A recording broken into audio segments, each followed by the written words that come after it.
Hey everybody! Yo! How you doing? Starting it off with a yo! Yeah, it's Lloyd the Hammer here. It's another, yeah, it's that time of the week again, Thursday. Second streaming day of the week, I should say. And yeah, we're gonna play some more Banjo Kazooie today.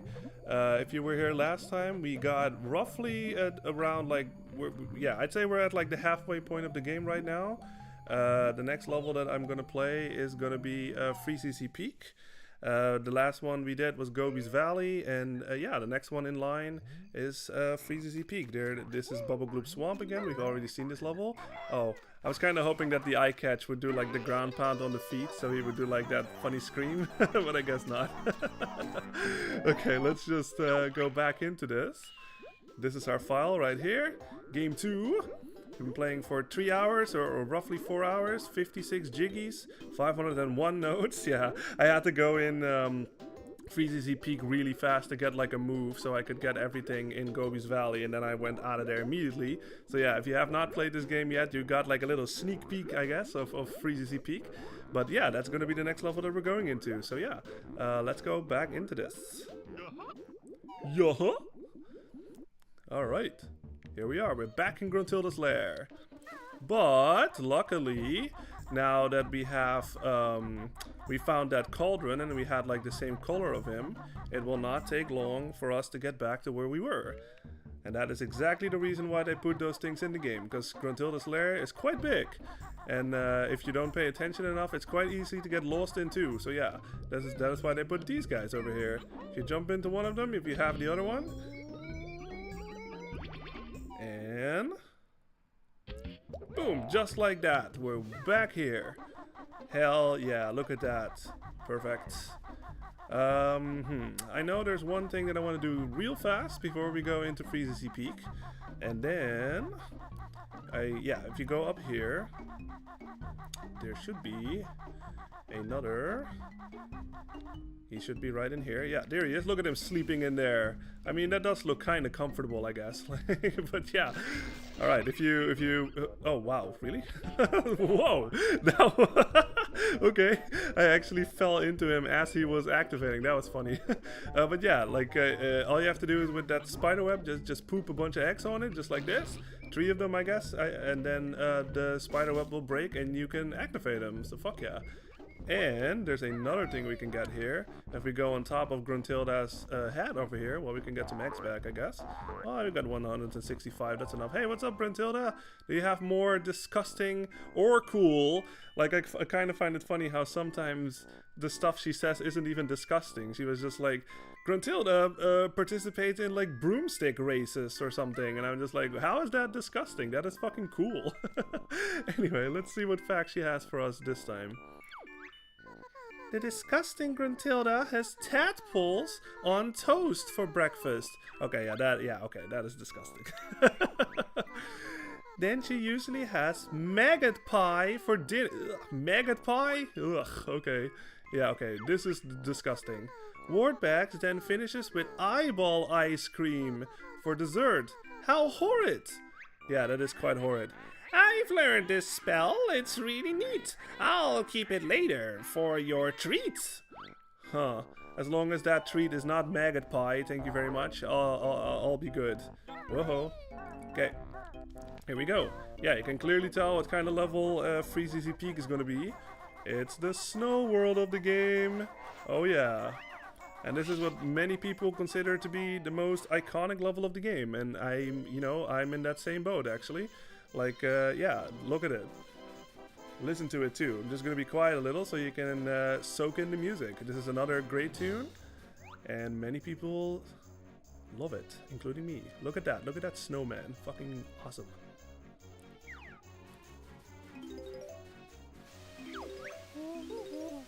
Whoa. My stomach aches. I shouldn't have eaten that shiny thing. Someone help poor Boggy! We'll help him in a little bit. But yeah, I'm just gonna be quiet so you can listen to his music.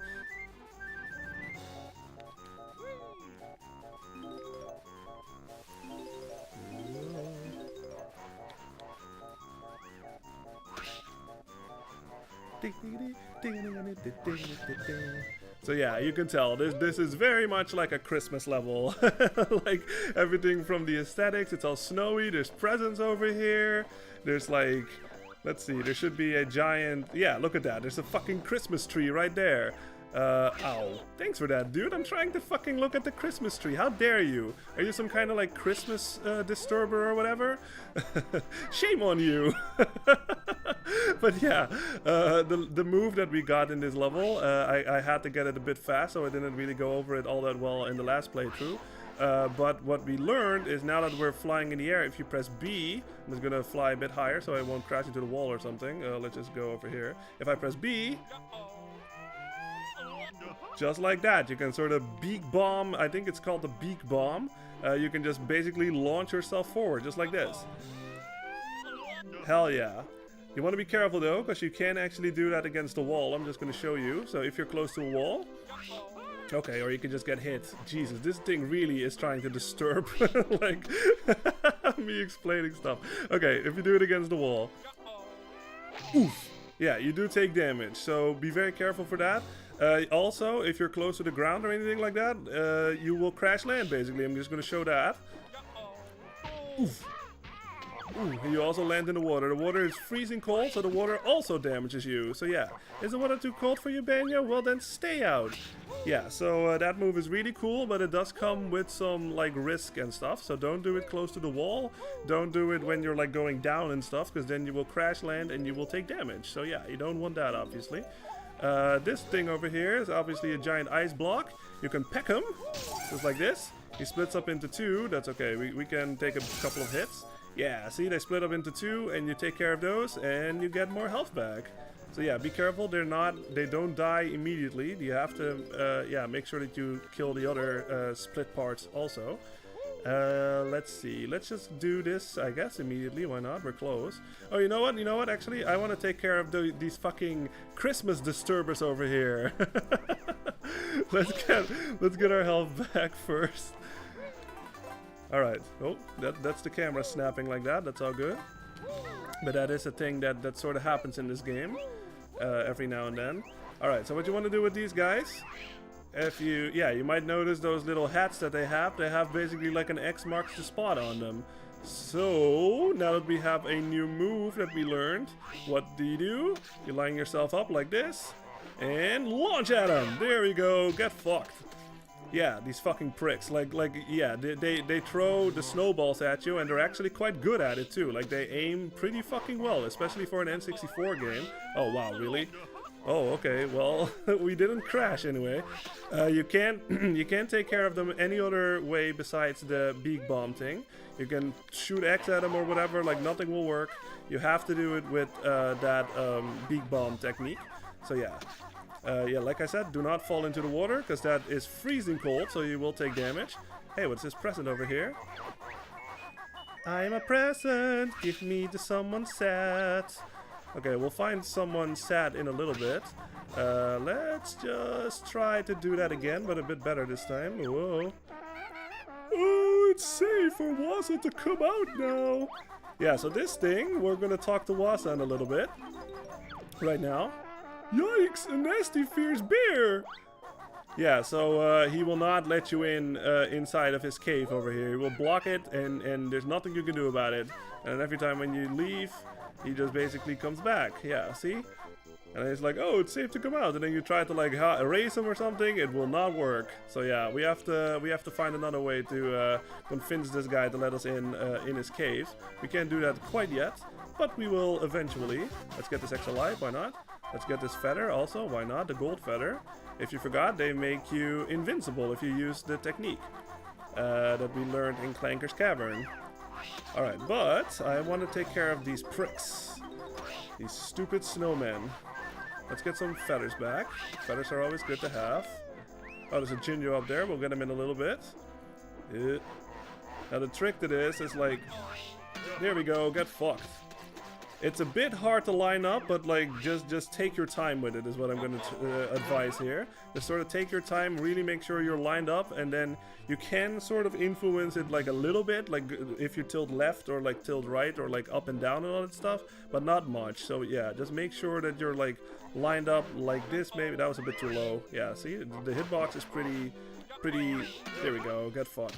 The hitbox is pretty precise, but also, I don't know, it's a bit flexible but not too flexible, you know what I mean? So yeah, make sure you're lined up.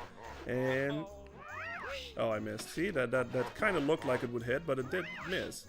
I like their laugh that they do. Oh, ha ha ha. Ha ha ha ha, you're dead, bitch. Right.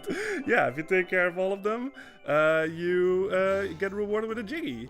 So let's fly all the way the fuck up. Now that I still have some feathers left, because we don't have much. Let's go all the way up here. There's another ice cube though, so make sure that you kill him. Ow! There we go. Luckily they do give you, each of them give you a, like a piece of health and stuff, so that's always good. Here we go, we got it! Ooh, yeah! Alright, that's our first Jiggy, I guess. Like I said, this is very much like Mario 64. You can technically get whatever Jiggy in whatever order you want. There's no, like, barely any restrictions in this game, which I love. You can just, it adds to the replay value, you know what I mean? You can just do this in whatever order you want to. So let's make sure we get these notes. Make sure we don't fall down. Now I am going to fall down, but I'm going to use Kazooie so we don't take fall damage. There we go. There shouldn't be anything more. Let's just jump down this hole here. Whoa, there's another present. Yay! Brrr, it's cold. Nice warm backpack for me too. Yeah.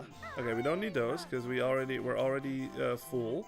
There should be, if we jump down on this little pipe that he has. Let's make sure we don't fall. Yeah, there we go. There's another Jiggy in there. Heck yeah. Ooh, yeah. All right, I'll be back here later. I just kind of want to show something off before I get all the presents. So let's ride this ski thing. Whoa! Or sled thing. Snow. What is it called? A sled. Yeah, that's what it's called. Oof. That's better. Hey, you found my sled. I'll go and practice for the big race now. See ya, buddy. Yeah, so you know what? I'm just gonna show this now because that is Boggy, and he is basically the worst father ever. And I'm gonna show you in a little bit why. Yo-huh. All right, because I forgot to show you that if we go over here, there's a little igloo over here. What happens if we go inside? Oh, look at this. Oh, there's like crying children in here and stuff. Well, we got one present. Where's our presents? Our dad Boggy said he was fetching them. He's been gone ages. Where? Yeah, so, man. Wow, thank you, Brown Bear. So I got two presents. Oh, I guess I can give one to him. Yeah. Cool, another present. We need just one more. Yeah, so this is basically, you can tell, this is Boggy's 3 children that he has, and he was supposed to, wow, look at that picture. He was supposed to go fetch the presents, then he was like, I guess something got stuck in his stomach or whatever, and we helped him out, and then instead of going to his children, he just went to go prepare for sled racing or whatever. Meanwhile, his children are fucking like starving in the igloo or whatever. Like, god dang, man. That is a terrible father right there. Shame on you, Boggy. Alright, but now that you know what the sitch is with that stuff, we need to find one more present for one of the children. So let's get all these notes. Ikam bokum. Yeah, we got 31 of them. That's a lot. If you forgot, the Ikambokums, I just call them Ikambokums, this thing. They're technically called Mumbo tokens, but yeah, I think everybody calls them Ikambokums. They are necessary for Mumbo, and he's the guy that makes us like transform into different forms, basically like different animals. We've already seen like the alligator, we've seen the ant so far, so yeah, pretty cool. You want to go up here? There's a little Jinjo up here. Yeah. Jinjo! Alright, let's get that switch. Yeah, you may have noticed that for every snowman that we beat, there was some reward basically underneath them. Heck yeah, let's hit the switch. Yeah. There it is. We'll be getting that later. That's always, like I said, the Gruntilda switches, they are always something in Gruntilda's lair. Oh. Very, very cold. You don't want to be in that water for sure. Alright, let's see what's up with this. Let's ground pound it. Ooh. We're the Twinklies. Protect us from the Twinkly Munchers as we hop across to our tree. If enough of us get there, we can light the tree for you. Alright, so this is a bit of a, yeah, how do you call this? Like a little tower adventure, I guess. I'm not sure if that's the correct thing, but what you want to do... Meh, crunchy and tasty. Yeah, what you want to do is they come out, like, after a little bit, so you want to sort of time it where, like... Ah, dang, I messed up. Alright, well, maybe I can get this one. This one will show up. Yep, there we go. You only need 7 more. You can peck them. That's my preferred way of doing this. Just like that. Get rid of him. And then that dude will probably come back. But, oh, no, oh, wow, he actually made it. Nice. Okay. Yeah, so this is kind of like a rhythm that you have to find, really. Just like this. Just like this. There's one more. Yeah, that blue one should be the last one. Yeah, there we go. Yeah, we did it! Alright. Phew, that was close. But we made it. Now switch us on. Alright. Well, sacrifices had to be made, unfortunately, but at least enough of them made it. And now we can hit this little switch with our X. And you need 3X. There we go. Yeah, look at that. Look how fucking cute that is. Yippee! Be a star and you'll find your reward. Hurry! Alright, so what we have to do now is, now that we lit up the little Twinklies, we have to go back and fly up. Yeah, I love how it adds like the little bell now too. That's so cute in the music. Alright, so I only have 17 feathers, so hopefully I won't mess this up. But what we have to do is we have to fly through this star. There we go, that's one. You have to do it 3 times. Whoa. Oh yeah, the same as the swimming controls. If you push the R trigger like this, you can turn really fucking good. So yeah, definitely utilize that. Alright, we got it. Da, da, da, da, da, da. Sweet. Yeah, and now that you've done that, now it just adds like Christmas bells to the music basically. It's fucking clever as fuck. I love it. Alright, so now that we did that, now we can actually... technically you can do this before too, but I just like to be a bit efficient and do this first before I go in there. But yeah, now we can go inside the Christmas tree and listen to the music. Listen how cute that is.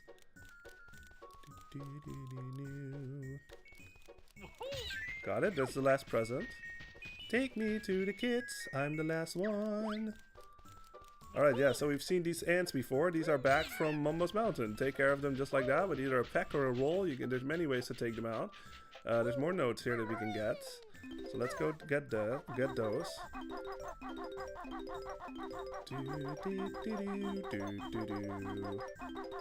Yeah, I mean, there's a reason why people consider this to be like one of the most iconic levels in the game. I mean, just look at this, how pleasant this is. You know what I mean?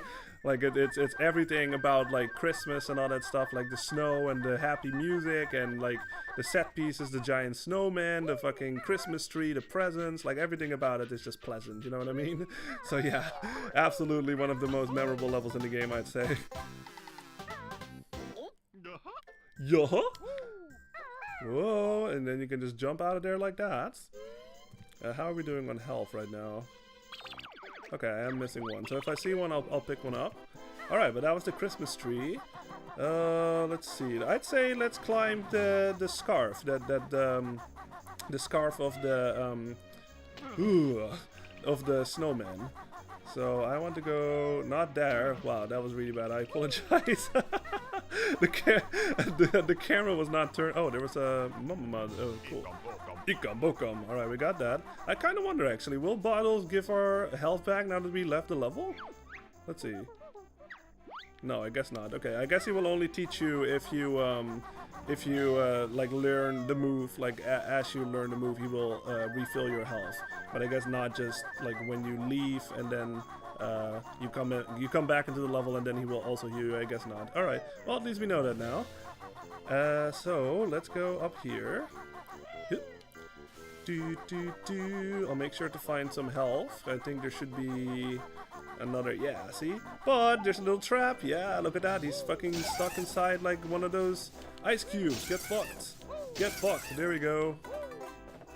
I guess I can break him open. Why not? Alright. Okay, let's climb this scarf this time. So, yeah, if you haven't noticed already, for each yellow and for each red patch of the scarf, it has a feather and some notes on it. So yeah, make sure that you don't, at least for the notes, make sure that you don't miss any of them. The feathers, if you don't need them, you can leave them obviously. But yeah, I'm not at the max of my feather, so I am gonna grab them until I am. Let's make sure we get all of them. There's a Jinjo over there that we can get. Haha, tried to hide that little music note behind you now, did you? I spotted it. Okay, let's make sure we go up here. And now, you may have noticed it earlier, there is a little flight pad over here that we can take. Let's do that. So we can actually get this little Jinjo over here. It was a bit more safe. Let's go. Yeah, there he is. There we go. Hey, what's up? Yacht1281, how you doing? Yes, Banjo Kazooie time, hell yeah. Just got back from work, shower and dinner time, then it's stream time. Yes, love to see it. Yeah, appreciate it for being like pretty much a regular at this point. Yeah, fucking cool, I love it. Yeah, last time I did not go to Gobi's Valley, not go to Free CC Peak. Early, because usually I play Free CC Peak and then go to Gobi's Valley, but because I know that you like this level so much, like I kind of saved it for the stream. So yeah, now we're in Free CC Peak and we're doing pretty alright so far. Got 75 notes. I think we have like what, 3-4 jiggies? Yeah, not bad, not bad. Let's see. I don't want to do this. I guess I can just you know, do that little fall damage trick here. Yeah, just like that. Well, I will land in the water, but at least we're down. Okay, let's get this. Let's see. I want to get these notes. Yeah, there should be an empty honeycomb over here. It kind of blends in with the... Wow, look at this. It kind of blends in with the regular one, but yeah, we can still get it. Just like that. There's a Jinjo back here. Hell yeah. Da-da-dun. Alright. Now, let's go get these notes. Let's see. We can go over there. I kind of want to show this first, I guess. Let's go show what Boggy is up to. Instead of taking care of his fucking kids, he's just trying to like set up for a race or whatever. Hello again, buddy. I'm waiting for someone to race me. Well, we'll race you, numbbutt. Sorry, you're too big for my sled. I can only race someone smaller. Yeah, so I just kind of wanted to show that off, so you know that, yeah, he's sitting there, but he will not race us at this point. He needs, like, a smaller person. So, why don't we go visit Mumbo over there? Let's see, I kind of don't want to get hit, I guess. Let's jump over here, I guess. Over here.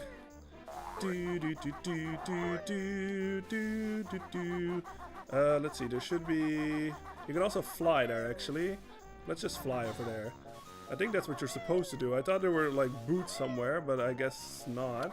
Yeah, there's a flight pad up here that we can take. At least we're full back on 50 feathers. Oh, there was an Ikebokam up there. Sweet. Let's go over there fast. Whoa! Alright. Yo!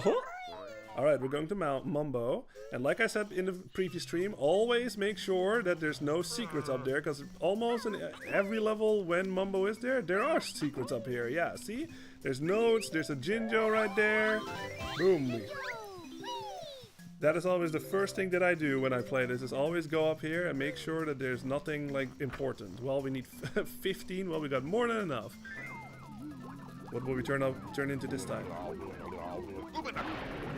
Oh, look at that! Banjo gone all fat. Got big teeth. Her. Yeah, so now we're a walrus. We can't really do much. We can basically just move, and that's all we can do, and jump. You can also jump, but you can't attack or anything like that, even though he has giant fucking fangs. But yeah, you can't do that. All we can do is move and jump. But now that we're a walrus, the icy water will not harm us anymore. Look at that. We can just walk through it. No harm, no foul. Just like that. So, let's get these notes. We are already at 95. That's pretty good. I wonder if this is the last... Oh, these are the last ones. Sweet. Okay, cool. Alright, 99. And... there it is. Here's your voice, the 1281. You found out 100 notes in this world. Well done! Okay. It's another Mumbo token we can get. You know what? This is actually faster to do it like this. Let's go get... No, okay, I'm good, okay. I thought I made a little mistake here, but no, I'm good. Hey, Mr. Walrus, fancy a race? Hop on the sled if you do. Heck yeah, I fancy a race. Great! Now all you need to do is steer your sled through the red slalom gates and beat me to the end. Got it? 3, 2, 1, go!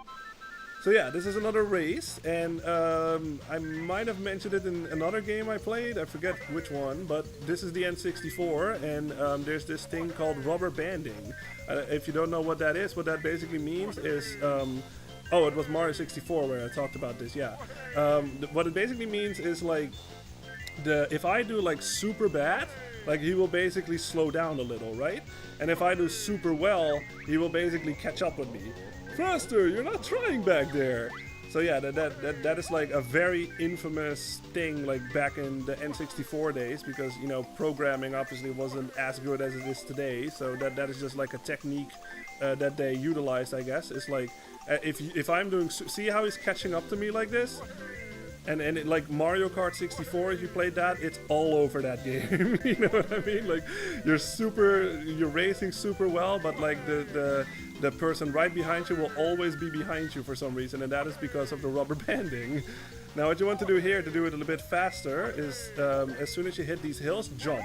See how you fucking skip ahead just like that? That is one of the best ways to do this, because otherwise it's very... Phew, you're too quick for me, Mr. Walrus. Here's your medal. I reckon I need to race someone my own size. Yeah, so if you don't do that jumping thing, then it's like, you know, it's not really guaranteed, I guess. Like sometimes he catches up with you and sometimes he doesn't, so I'd like to play it a bit more safe, I guess, in that sense, and just actually jump as soon as you like hit the hill like this, and you sort of skip like forward like that, and then you win. So yeah. Alright, now that we're a walrus, look how excited Waza is. How are you doing? Whoa, another walrus! Take this! But watch out for his smelly brown bear and his ugly bird partner! Oh, you bastard! Insulting me behind my back, how dare you? Alright. Well, now we can actually go in, because now he feels safe. We are one of his kind. Yeah, there we are. Why, hello again, Mr. Walrus. Feel free to have a look around Waza's cave. Yeah. And we just listen to the music again. It's, like I said, Grand Kirkhope is shining in this fucking game. Another variation of the tune outside, but now it's all more, like, pleasant and stuff. It's more like you're in a cave. There's a little secret here. You need to be the walrus for this, because obviously the water is super fucking cold. So yeah, you can't... and also this crevice is way too small. I don't think Banjo even fits through this. So yeah, you want to walk over here with the walrus. And what will we find at the end of this? At the light... The end of the light... What is it? The end of the tunnel or whatever? The light at the end of the tunnel, that's it. Alright, there we go. Yeah, we got another... ow. We got another ow. No, we got another empty honeycomb. Hell yeah. So that is... yeah, that's both in the level already. Sweet. So, what do we do now? We can change back. We don't need the walrus anymore. That's all that we need the walrus for. There's nothing outside of the level for this one too. Remember how in Bubble Gloop Swamp there was that little thing that we could do like outside of the level as the crocodile? That's not the case for the walrus. There's nothing outside this level to use it for, so yeah, there's no need to do it. Unfortunately, this thing is a little slow, so yeah, it has to like, it's like the frog suit on land in Mario Bros. 3 or something. It's not very fast, but yeah, we'll get there eventually. Slow and steady wins the race. I like how every time when he walks, you hear that little jump sound. Oh no, okay, I was so confused. I was like, is that the boots or is that me that's making that sound? But yeah. Here's Momo. He's a really fast sleeper, apparently. He fell asleep already. And... Hoomanekus! Yeah, there we go. Alright, we're back. Now, let's go get the remaining jiggies. We have all the notes, we have all the honeycombs. Now we just need the remaining jiggies. This one runs out really fast, as you can tell. Alright, now that we... yeah, we basically got the trust of like Waza, I guess. Like he does not, yeah, he just basically stays in his little cave over there. So that means now let's just gonna jump over here, see if I can. This is probably gonna hurt. Nope. Oh, we're good. Okay, cool. Yeah. Now we can actually go in here as Banjo and Kazooie, and he does not like that, cause. The bear again! Take that noisy orange thing with you and leave poor Waza alone! Yeah, he does not like bears for some reason. Alright, let's get the orange guy and let's leave.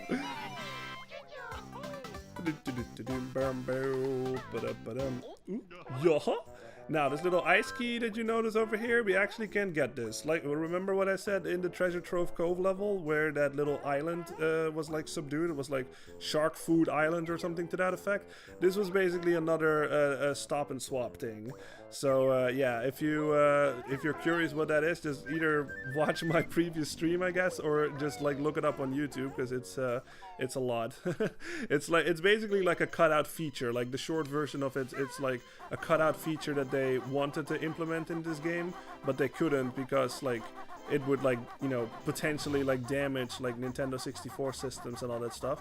So they cut it out, but remnants of it is still like present in the game. Oh, you know what? I forgot to do this. If you can hit these. There we go. Yeah, I mean they look like giant targets. Oops! Whoa! I got hit, but I still hit the switch. Okay. Yeah. And then the snowman poops out a Jiggy, I guess. Let's get it. Oh man. All right. Love it. Yeah, there we go.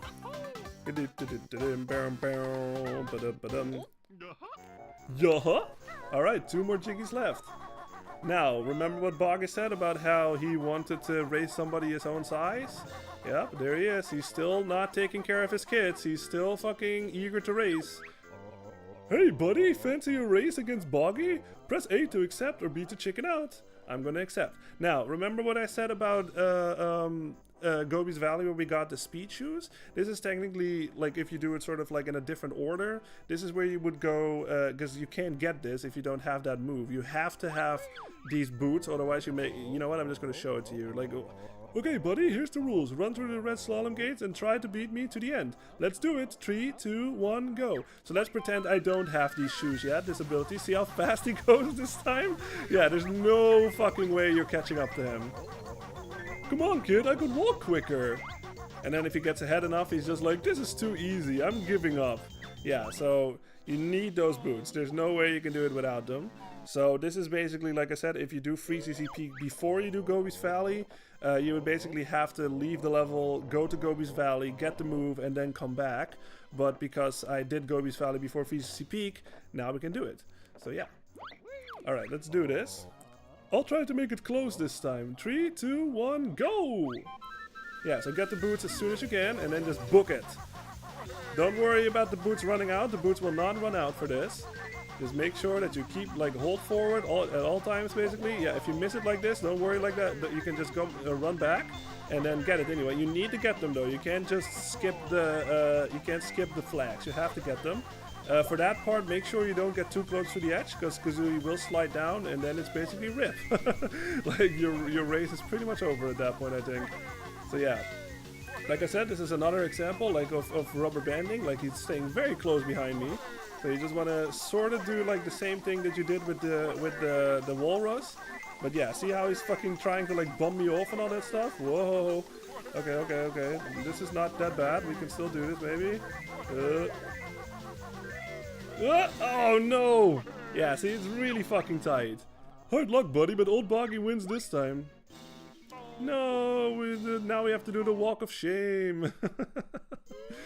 Okay, let's give that another go. Try again. Press A to race or B to chicken out or back out. Alright, let's try that again. And this time I'm gonna actually jump at that little hill, because I did not do that. Let's keep going. I like how Banjo is just like, oh my god, Kazooie, you're going way too fast, like I'm scared. God dang it, it's the same one. Faster, you're not trying back there. I am trying, but you bump me off, you fucking bastard. Alright. Whoa. But like I said, this is rubber banding, and the rubber banding goes both ways, basically. Like if you slow down, like he will also slow down. So yeah, don't worry if you kind of fall behind. Just make sure you don't fall too far behind, because then he will be like, you know what, this is way too easy. Like I give up. Like this sucks or whatever. Like I need a word to the opponent. So yeah, let's see how this goes this time. This is a bit better, I feel. Yeah, this is a lot better actually. Let's make sure I jump here this time. And see how fast the all of a sudden goes. And we got it. Okay. No! I've lost again. Take my other medal. I'm off to look for my kids' presents. Finally, you piece of shit. But like, you're too late. I found them already, because I'm actually fucking a good dad. Banjo is like a dad without kids. You know what I mean? Yeah. Hell yeah. Alright, well we got all the presents, so let's be Santa Claus over here. Let's deliver this last present to the kids, and then we can leave. Yeah, look at that. Look how pretty that is. I'm just gonna look at that again. Yeah, look at that. Isn't that fucking pleasant? Love to see it. Alright. And luckily, this is efficient in that sense. The igloo is right at the entrance of the level. Yeah, this is another part where Banjo will slide off, so you have to use the Talon Trots with Kazooie over here, otherwise you can't make it back up. So yeah, make sure you utilize that. Let's go deliver this last present. Oh, I kind of feel bad now, like all of these two are oh, there's Boggy, he fell asleep, that piece of shit. Alright, there he is. Yippee! Now we all got presents! Here's something for you! Hell yeah! And now the music turns all super happy, because yeah, everything was fucking sad and now everything is happy. The kids are happy, look at them, look how happy they are. Yeah. And then fucking lazy ass Boggy over there just sleeps in his chair. Yaha? Yaha? Heck yeah. Does he actually say anything? Yeah, he does. I wish those kids would be quiet. Old Boggy needs some sleep. You are a horrible father, alright? I'm just gonna say it right here. You deserve all these fucking eggs, you piece of shit. Alright. Alright. And trust me, it does not get any better in the next game. No, it does not. Alright. That was PCC Peak. Wow, your best note score for this world is now 100. Hell yeah. I actually didn't go over the totals, but you can just do that right over here. That's Spiral Mountain. That's the game total. That's not what I need. I need PCC Peak, please. Mama's Mountain, Treasure Trove Cove, Bubble Group Swamp. There it is. 100 notes, 10 jiggies, and 2 empty honeycombs. We got everything. Fuck yeah. Alright, now this is a little tricky, cause you may have noticed that a jiggy that spawned up here when we hit the switch, it's like all the way the fuck up there, basically. We have to do one thing first before we do this. Let's see, we have to go... Yeah, we have to take care of this. Make sure you take care of this first. Same as the other spider web, just poop on it a little with the X. There we go, that breaks, okay. That's gonna be important later, trust me. You know what? Let's actually take care of this fucker too, because he's in the way. There we go. Let's get that health, why not? I don't think I have full health. Okay, now we have full health. Yeah, look at that. We already have eight pieces of health right now. Like 8 hit points. Fucking awesome. Be careful of this guy, obviously. He's, like Gruntilda said, every time when you open up a level, some of the enemies, they're in Gruntilda's lair now. And usually they're close to the level. They're not like spread out inside her own lair or whatever, but they're like close to the level. So yeah, you want to be careful of that. Okay, so this is what we need now, but I kind of want to go up here first. Because there's a little Mumbo token here. Heck yeah. There's no secrets here. No, we're good. Okay, so this is really tricky. What you have to do is, as soon as I hit this switch, remember that little spot where we got rid of the spider web? There will, like a flight pad thing will spawn there. And you only have 10 seconds basically to get there as fast as you can. Then cancel out these boots and then like fly up basically. So that's why you also need the speed shoes for this, because otherwise you will never make it. And the tricky part about it is, I'm gonna show you. Oh, you have 12 seconds, okay. Now this is the tricky part. Yeah, you basically have to like run against the camera like that, so you're not quite sure where the thing is. There we go, we got it. Okay. Whew. And then you go up here. But yeah, that is like I said, if this is your first time playing, that is a bit tricky to get, but like just do it over and over and eventually you'll get it. Because like I said, you have to, at the beginning you have to run against the camera. You're not quite sure like where the entrance is basically. So yeah. Alright. Yo-ho! Now we can technically fly out here, but remember the little technique I showed you. There we go. No harm, no foul. Just like that. Love to see it. Like I said, I'm not sure if that was intended. I feel like it was not intended. That was just something that the developers overlooked or just didn't think of. Grunty admits she's a hawk. I really need a big hot dog. Oh, I thought she was going to say I need to like jock or something. Like just run. Alright, we got 450. If we need 450, we got 600. So more than enough. Yaha? Yaha? Yeah. Alright, let's keep going. So this room. Oh yeah, you want to be careful of that thing, obviously. Like, he hurts, so yeah, make sure we're not, yeah, we won't go close to him. Let's restock our feathers a little bit. Might as well grab them. Feathers are always good to have.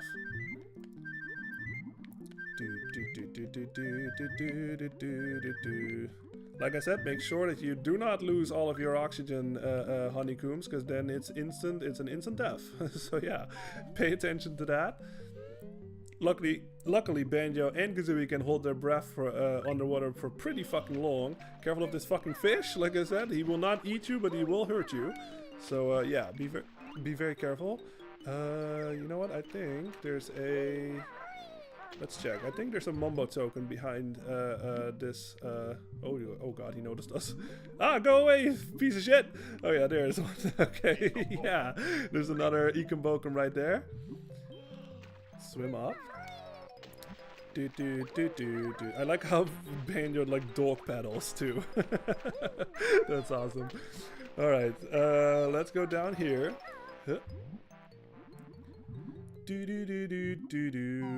Because the next level is pretty much the most like infamous level, I think, in the whole game. I'd say that Freezy Peak is the most famous one, most iconic, but the next level that we'll see is probably the most infamous one.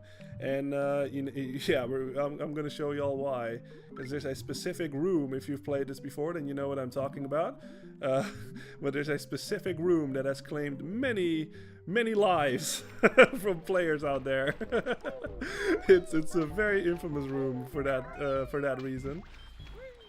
All right, so let's go over here. Want to make sure that your jumping skills are on par here. All right.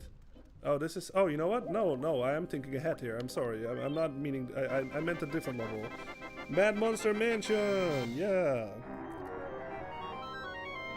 Yeah, sorry. No, I was thinking ahead. I'm not talking about this level. I'm talking about the level after this one. But yeah, that's Mad Monster Mansion. That's gonna be our next level. Ekombokum. Alright. Let's go back out now that we opened the level. Oh, that's right. Yeah, okay. I totally forgot. Yeah, you can actually go over there. Like, I was just like thinking ahead here, I guess. Yeah, that's right. All right, so we want to go back out now that we opened the level.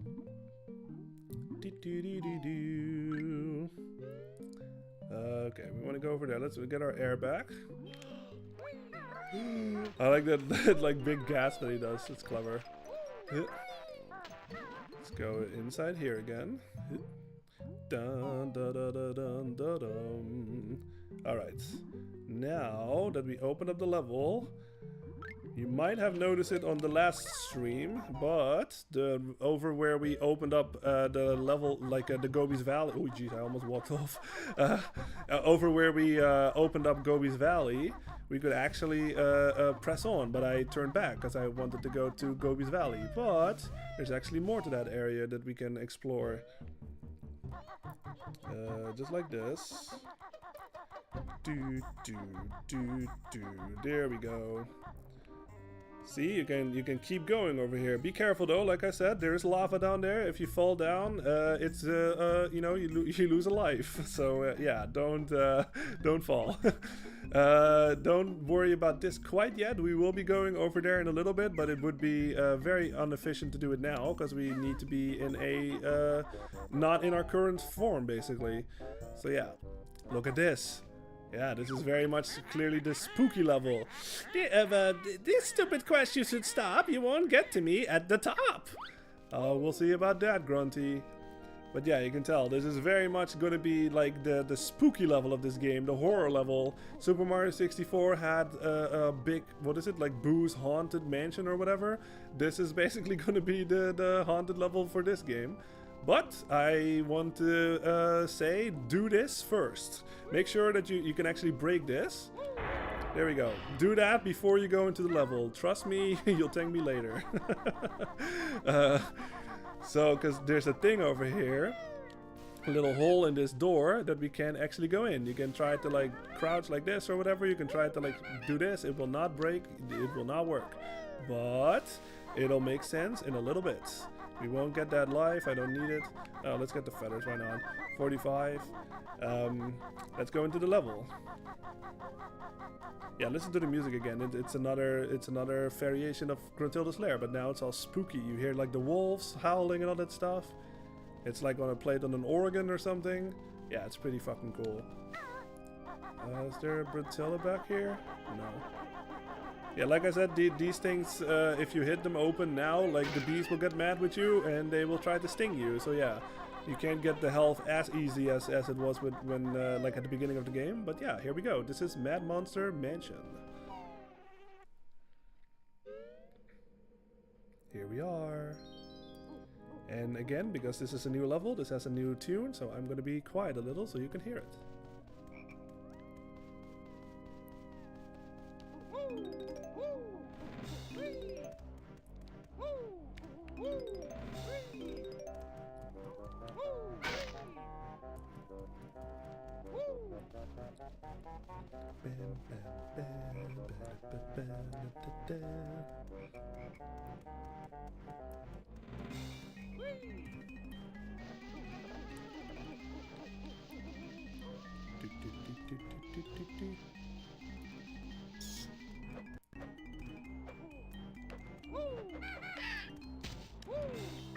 So yeah, you can tell, like, the music is a bit more scary. It's still super fucking catchy though. Like, that's what I love about Grant Kirkhope. Like, no matter what style he writes in, like, he can communicate like what the level is all about, but it's still super fucking catchy, you know what I mean? Like, yeah, I fucking love it, man. So yeah, this is Mad Monster Mansion. It's basically just, oh jeez, oh I almost walked out of the level. It's basically just like this little set piece of this mansion over here, like in the middle, and with like a bunch of stuff around it. Basically, that's really the point of this level. So these bats over here, obviously they try to swoop in on you. You can just hurt them with the little peck attack. Like I said, that is really one of the best moves in the game. Like, it really almost takes care of everything, I think. So yeah. We can go in this maze over here. Let's go explore it. Oh, these guys, you want to be very careful because you can't actually kill them with anything but your golden feathers, basically. So just use your golden feather like that and then run into him and he dies. That's the only way to kill them because otherwise they are very aggro and annoying. So I recommend take care of them as soon as you can. Because they actually, yeah, it's like as if Pac-Man, where the ghost could like go through walls. Like just imagine that basically. Like that's basically what this is. It's a maze, but it has ghosts, but the ghost can actually go through the wall. So yeah, be very careful of that. Let's explore this maze. There's some more feathers over here. I should walk with Kazooie. It's a bit faster. There we go. There's a Jinjo over here. Oh yeah. Ta-da-da. Whee! Got it. Alright, we got another Ikambokum. There's more nodes over there. Let's get those. There's just more health here. We don't need health right now. Let's just get this feather, I guess. Let's see. There's another ghost. Let's take care of him. Get fucked! Haha! We can't do this quite yet. Like, this is a gate, but you can only break it from the other side. So yeah, you can't really do this from this side, unfortunately. So let's just keep moving. Make sure we don't miss anything in this maze. Oh, cool. There was a golden feather. That's always good to have. We got 159 eggs, so that's pretty good. I'd say that's more than enough for now.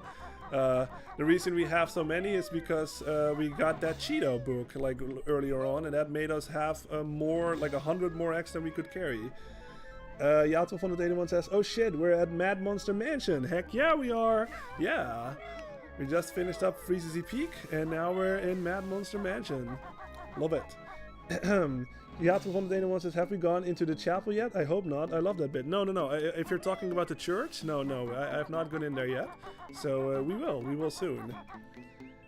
These guys over here, these are practically dry bones. Like they're just walking skelly man, basically. If you hit them like this, they stagger back. You completely destroy them, but they reform back together and they just basically come after you again. You can shoot X at them. They're basically like the mummies of Gobi's Valley. So you can shoot X at them and like that, but the same thing happens. So how do you take care of the mummies? The same way how we take care of these guys.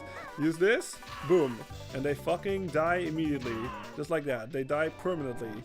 So yeah, really good. There's a Jinjo up here. Don't worry about this water. I know it looks dangerous, but you can actually swim in it. Yeah. Wait, can you? Huh? What the hell hit me? Something hit me. Was it that thing? No way. That was weird. Okay, anyway, trust me, the water is actually safe. I have no clue what the fuck hit me when I hit the water here. But hold on, let me check. Is there like a thing under here? No, he said, okay, well, okay, anyway, I don't know what hit me, but yeah, the water is actually safe, even though it looks dangerous and stuff. It's just the light, basically. Just see it as like regular water that's like lit up with like a green light or whatever, then that just makes it look scary. That's all it is. Let's go. Okay, this is another gate we can't break, because it's from the other side. So, we can go over there, but we can't do that quite yet. Let's go over here and explore this a little bit. Yeah, there's more health if you need it. Oh yeah, this. You want to take care of this first. Yeah, you can only break these gates from this side where the lock is at, basically. Boom, just like that. And you get rid of the lock. Fuck yeah. But we want to go inside this little wine cellar over here. Cause these two guests are rather dumb. Let's make sure they're unwelcome. Nice, that was a good one. Alright, there we go. Take care of that guy. Yeah, you can see all these barrels over here. They have like wine in them, presumably, I guess. Let's get these nodes. And we can actually break these. Yeah, see, there's a little Jinjo in there. Fuck yeah. Jinjo! Alright, we got more golden feathers, that's always good. Let's get these eggs over here, why not? This says nothing. What number does this say? 1881? Yeah, I guess so. Yeah, 1281 says, "I love that Grunty has a wine cellar." Yeah, I know, right? Yeah, it's so like random. Alright, let's get this. 27, there's another Jiggy here. Yeah. Ooh, yeah.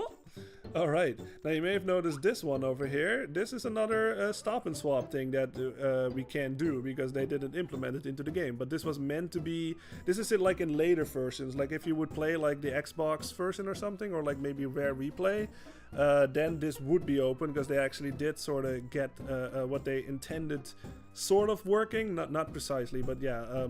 But this was supposed to be another entrance for a stop and swap, but obviously because of the state of that this game is in, we can't do anything with it.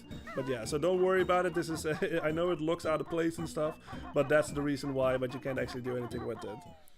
All right, so let's keep moving. Now that we're not gonna go to the chapel quite yet, or the church. This is actually really fucking funny. These guys, if you know this game, then you know exactly what I'm gonna say here. But these guys, what happens if we poop in them? Thank you. Yeah. So he says thank you, obviously, but like he goes like thank you. But Nintendo, when they were developing this game, they basically got flagged for it a little bit because Miyamoto or whoever was talking about it thought that it sounded like fuck you.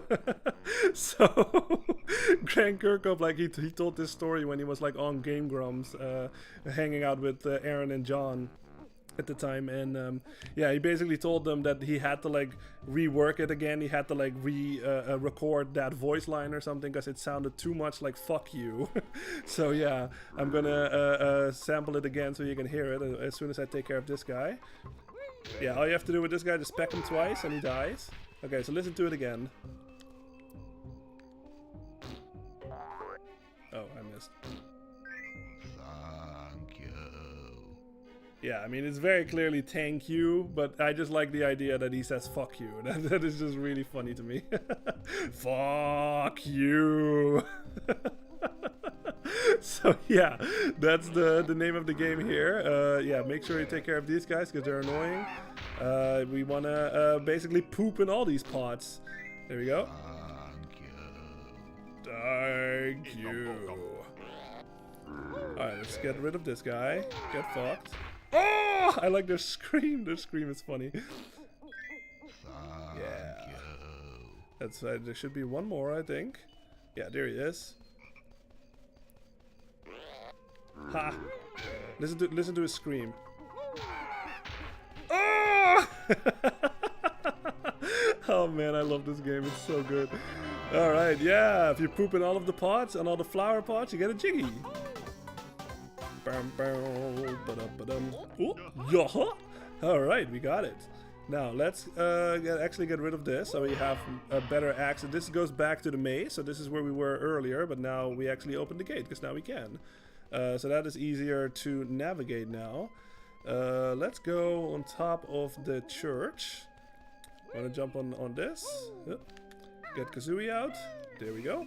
Yeah, this is another part where Banjo will slide off, so make sure that you walk on Kazooie on this. Or walk with Kazooie on this. Get the notes. Ja1281 says, Rare constantly took things as far as they could with Nintendo. Yes, oh, absolutely. And that's why I love them so much. Like in Tui, one of the sisters is called Minjella, and UK slang minge means vagina. Yeah, I know. Oh my god.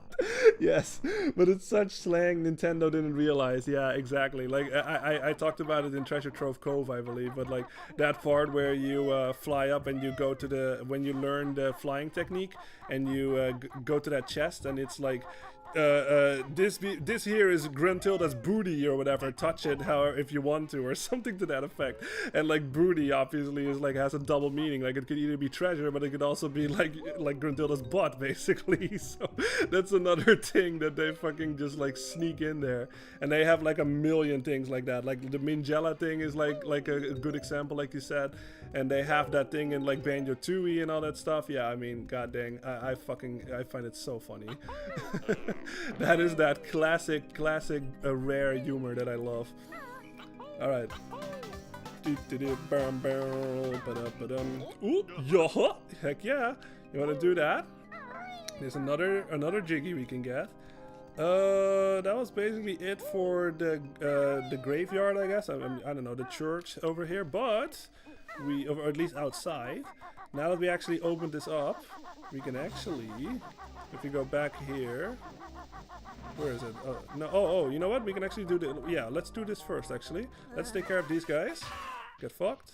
You know what? I kind of want to save my golden feathers because I know there's a part coming up where I kind of want to have them. So let's. Oh, jeez, go away. Thank you. Okay, let's jump up here. There we go. Get these notes. Get this, and we can actually break this open. Yeah. Let's go inside and see what this lighthouse, I guess. It's a house with light coming out of it. It's all about. Let's see. There's some more notes here. Let's go Kazooie, because Kazooie runs faster. Now, if you actually stand on this thing. Greetings, oh solid one. I'm Tumblr, the mighty. Solve the puzzle, and you can take this infernal thing that's stuck in. I wasn't reading. I was also looking at what I'm doing. Stuck inside me or something. Yeah, this is another spelling thing, basically. Ow! Oh man, I might not do this now. This is another. Just spell Banjo again. Banjo and Kazooie. Where's the J? Where's the J? There you are. Oh yeah, don't touch the Gruntilda switches, because that will hurt you. Where's the K? K. Where is it? There it is. Got it? I think I saw the A like down here, didn't I? Yeah, this is kind of like a bit of a problem, obviously, with this camera angle. Like, sometimes you can't really see what's like below you. And you also want to be careful of this guy, obviously, that he doesn't hit you. There's an O here. There's an I over there. Because I need another O, actually. Where's the O? There it is. Yeah. And now we can get the I. We're gonna do this. Yeah, we have enough time. There we go, and there we go. Yeah, we did it! At last, the puzzle is solved. Take this thing. I'm leaving this gloomy shed. Oh man, you should have rhymed it. All right. Yeah. Not everybody can be as skillful as Gruntilda. Yuh-huh. Heck yeah, that's what you do in that for that Jiggy. Just spell Banjo Kazooie and you are golden. Alright, let's actually get some health back, as I did lose 2 of them at least. Let's take care of this fucker. And you're dead. Haha, get fucked. Alright. Yeah, there's another part of the level over here. Let's actually break this open so that we have another way of coming back here. Get fucked. Alright, there's another part here. You know what? I kind of want to save this area for later, I think. Oh no, you know what? I'm gonna get these notes and then we'll come back here later. We should be... Is that all the notes? Just 2 of them? Oh no, there's more over there. Okay, make sure there's not any more. Oh wow, look at that draw distance. Look at that. Wow. I love it. Oh well. It is older hardware obviously, but yeah, it is the stuff from my childhood, you know what I mean? That's just what it was at the time. Okay, yeah, there's boots over there. Yeah, this actually does hurt you. So if you do want to walk, I think there's like, you know what? I think I saw it. Yeah, see, there's like gold feathers over there. If you know what, I kind of want to get them because I only have like 7 left, I think. So let's just get the boots, and then we can safely walk on this. Let's get these golden feathers because in this level they're very valuable. There we go. Yeah. All right, we'll come back here later. Hey, what's up, Soyborn? How you doing? What up, fellers? Sorry I'm late again. This week has been weird for me. It's all good. It's all good. Trying to get gardening stuff set up for spring and all. Hey, do you guys have Insta? I can show y'all some cool guitars. I do not have Instagram. No, I'm sorry. But cool. Like you're into gardening and all that stuff. That's pretty fucking cool. It seems to be the good, like the right time of the year again for that, I'd say. I don't know like how your winter has been and all that stuff, but luckily over here like it's getting a lot warmer again, which I like because I like warmer weather a lot better than cold. Like I don't like cold weather at all. Soyborn says, okay, that's your Instagram. Okay, cool. Yeah. I'm sorry. I'm not really that on like social media at all. Like the only thing that I have is Facebook, but I don't really use. I haven't been on Facebook in fucking years. So yeah. It's not really my thing anymore these days, all the social media stuff. So you want to be fast with this, you want to hit that switch and then get the boots and book it out of here and get over to that door, because it will close after 4 seconds right now. I think it's not really, yeah, okay. Yeah, 1281 says, good evening, Soyborn. Yeah, love to see it. Soyborn says, lol, ever since COVID, I've become gardening mad. Oh, that's awesome. That's awesome. Yeah, I mean, COVID did, for a lot of people, they found out about, you know, stuff that they didn't know they liked or something. Like, it was because of that, like the whole, like, staying at home and all that stuff. Like, a lot of people discovered like stuff that they would never think of, which is cool. Like a lot of video game music artists came out of COVID year, probably like 2020 and all that stuff. Yeah, like I was 1 year before that, sort of like half a year or something, like in September of 2019. But I've heard like many people that I know today like started in like 2020, and that was mostly because of COVID and stuff. So yeah, it's pretty wild, but awesome. Like I mean, the creative stuff is always good. You know what I mean? Alright, so this is the church, obviously. I'm just going to be quiet a little bit, because this is another song. And I love this piece.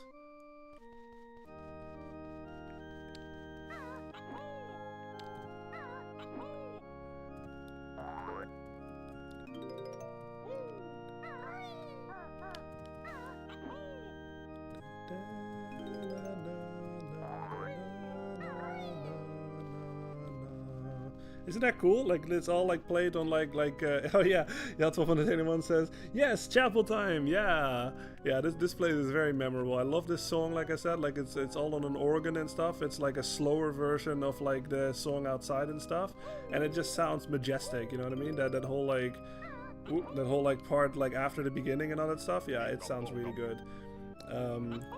But yeah, I mean, speaking of, you know what? I'm just gonna do this first, actually.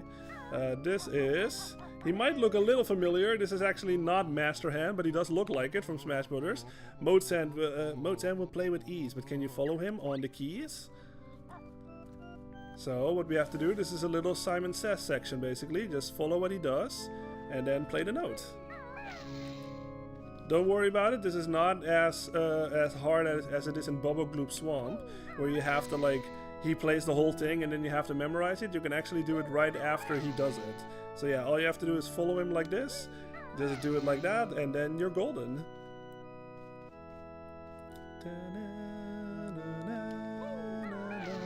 Yeah, not bad, Bear. But now watch me copy this tune, and amazed I'll be. This would have been a lot harder if you had to do it like how it worked in Bubble Gloop Swamp. If you had to actually memorize it. Luckily that's not the case. I do like, I'm not sure on this because I'm not a piano player, but I'm not sure. Is it actually playing different notes? It is. I kind of wonder if that actually like correlates to like a real piano. I want to say no, but maybe. I'm not sure. I especially don't know anything about organs, so yeah. Okay. Just like that. Yeah. Your music skills are mighty fine, so take this golden piece of mine. Heck yeah. Now, a little neat thing here. You may have noticed this little book over here. This actually, from what I can tell anyway, like I can't read music. Like I'm not, I mean, I am a musician, but like not every musician reads music. Like I just taught myself like how to play really, but I never went into like music theory or anything like that. But apparently what's on this little sheet music over here is actually the song that's playing in this area. Like I can tell, like it's like quarter note, dun dun dun dun dun dun dun dun dun. That's over here, dun dun dun dun dun. Like it actually has like the correct like notation and all that stuff. Like it has quarter notes and like 8 notes, and Yeah, see, and I see like a half note over here on the bottom right and all that stuff. So yeah, that is pretty fucking cool. Let's see, let's catch up on chat. Yeah, 1281 says this little sub level I find really memorable. Yeah, the dem with the subdued organ music. The fact that you've basically shrunk for some reason. The ghosts are huge. The chapel pews are huge. Yeah, I know. Yeah, it's cool. I love that there is the flight pad, and you wouldn't necessarily think to burn some feathers and go high as you can. But if you do, there are rewards for you on the rafters. Yes, and we'll get to them soon. Soyburn says, who does Banjo think he is right now? Tom Hanks? Nice. Yeah, 1281 says, Kirkup says in interviews this was the trickiest part of the game to score because the notes Mozart plays follows what the background soundtrack is playing. Oh, really? Oh shit, that's awesome. I didn't know that. Soyborn says, I used to read music when showed how to play piano as a kid, then I forgot. Oh, okay. Yeah, I never, I mean, I took drum lessons, so that's why I know stuff about like the quarter notes and like the 8 notes and all that stuff. But when it came to guitar, like I just basically taught myself, just playing, you know, like Metallica stuff, really, like the easy stuff, and then like I got better and better. That, you know, that's just how it went. Like I never took guitar lessons. And Yato 181 says that's correct. The sheet music is actually what the music is playing. Yeah, fantastic work from Mira. Yeah, isn't that clever? Like nobody would notice that unless like you're a musician or something. You probably just think like, oh, this is neat. This is a nice little set piece and all that stuff. But a musician would notice that it's actually playing what this song in the background is. Yeah, I fucking love stuff like that. All right, so let's go up here. Let's claim our rewards. Yeah. All right. Now there is, like yeah, 1281 says, there is a flight pad in this area. There it is. Let's get it. There we go. Soyborn says, I'm mainly self-taught for guitar too. Awesome, yeah. Never took lessons from a teacher in real life or anything, just watched YouTubers play and copy them. Yeah, that is roughly what I did like later on too, especially when it came to like the leads and all that stuff. Like as far as like rhythm guitar, like Metallica was my teacher, you know what I mean? Like I just started with like songs like Enter Sandman and all that stuff, and like For Whom the Bell Tolls, like which are considered to be like more of the easier songs from their catalog and all that stuff. But like later on, when I was more like interested in like playing like actual melodies and stuff, like I would like Family Jewels, like he was basically my teacher in that sense. Like if you don't know who Family Jewels is, he's also a video game music artist. He was like one of the earliest video game music artists on YouTube, and you know, like I think that started in like I think 2014 or something, where I was like interested in playing more lead stuff. And at that point, like he started in like 2010, I believe. So he had like a big catalog of like video game projects that he like recorded and put up on YouTube and stuff. And I would just basically like play along with that, you know what I mean? Like he had like Mario 64, he had like Banjo Kazooie, obviously, he had like Ocarina of Time, like he had all those like games from my childhood that you know, at that point. Like, yeah, I mean, I've told the story before in another video, but like when I saw his like Mega Man X video, like that changed my view on video game music forever. You know what I mean? Like, hold on, I have to actually, I was talking, I wasn't paying attention. Did I get the empty honeycomb? Because I saw one, but I don't see it anymore. I want to say I did get it then. But yeah, okay, anyway. Yeah, as soon as I saw that Mega Man X medley of his, like that, you know, I was already a fan of the soundtrack in general, but like seeing that played on like a real guitar and all that stuff and how awesome it sounded, like that was like one of those moments, you know what I mean, where I just felt like, am I finally like waking up or something? Like video game music is fucking awesome, you know what I mean? Like I never put it together like how awesome video game music was or something to that effect, because I didn't see it as like real music, if that makes sense. Like I saw it as like music that's associated to a video game. You know what I mean? That's like all that I really saw and heard, but I was never I just didn't make that like connection, like how awesome it could sound if you play it on real instruments. And like from that point on, like, you know what I mean, like my whole view on like video game music and all the stuff that I've heard earlier, like in DKC 2 or something, or like Mario World or Banjo Kazooie, all that stuff, like it just completely changed my view on video game music forever, really. And then I became like a huge fan of it. Like I would actually like start listening to it like on its own and all that stuff, and not while I was playing the game. Or like I said, I was interested in playing it on guitar, like because this was all because of Family Jewels. and I'm so happy that he did do that, because like I would not have been where I am now, you know what I mean? Like with this whole video game music channel of my own now, like 6 years into it and all that stuff. That would not have happened if I never, you know, if I never saw that video. So yeah. So yeah, big, you know, I appreciate him a lot for that. You know what? I've been ranting. I have no idea what I've been doing. It's so hard to like rant and also focus on the game. So I apologize, y'all. Don't worry about it. My TV is just changing modes here. Yeah, it's back. All right. Let's see. Sorry. Someone says, like you, Lloyd, I learned some double dragon jams for you. Oh, that's awesome. Yeah, that's so cool. Yeah, I love how like I said, like it's one, and this is going back like in not just video game music or the community or whatever. This is going back in music in general. You know what I mean? It's all, everything is connected, you know what I mean? Like it's all like a giant spider web. The whole reason that Metallica is even a thing is because of Black Sabbath, you know what I mean? And the whole reason that Black Sabbath is a thing is probably because of like blues players or something like in the 60s or like even earlier than that. Like it's all fucking connected, and you know what I mean? Like I love that. Like that is the power of music, I guess. Like we all inspire each other, you know what I mean? And that way you discover that you like it or something. You pick up a whatever instrument and that becomes like a passion of yours or something to that effect, you know what I mean? Like, you know what, like my life would be so I you know, I wouldn't even know if I would still be alive like if I didn't discover music. Like that was like my savior or something at that point in my life, you know what I mean? Like it's just crazy to think about. And like if you know, if I'd never discovered Metallica, or like if Metallica never discovered Black Sabbath when they were like young and all that stuff, like their lives would be totally different too, you know what I mean? So it's fucking crazy to me, but I'm very thankful of it all, you know what I mean? Like everything that has happened and all the people that came into my life and all that stuff because of this whole like video game music thing.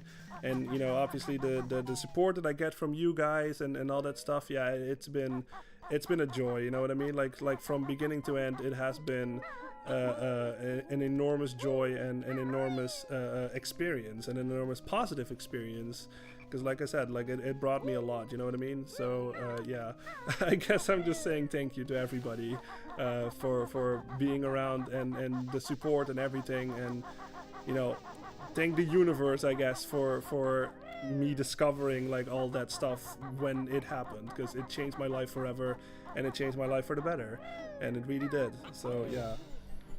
Okay, anyway, that was kind of a deep fucking rant right there. Let's get back into Banjo. Oh my goodness.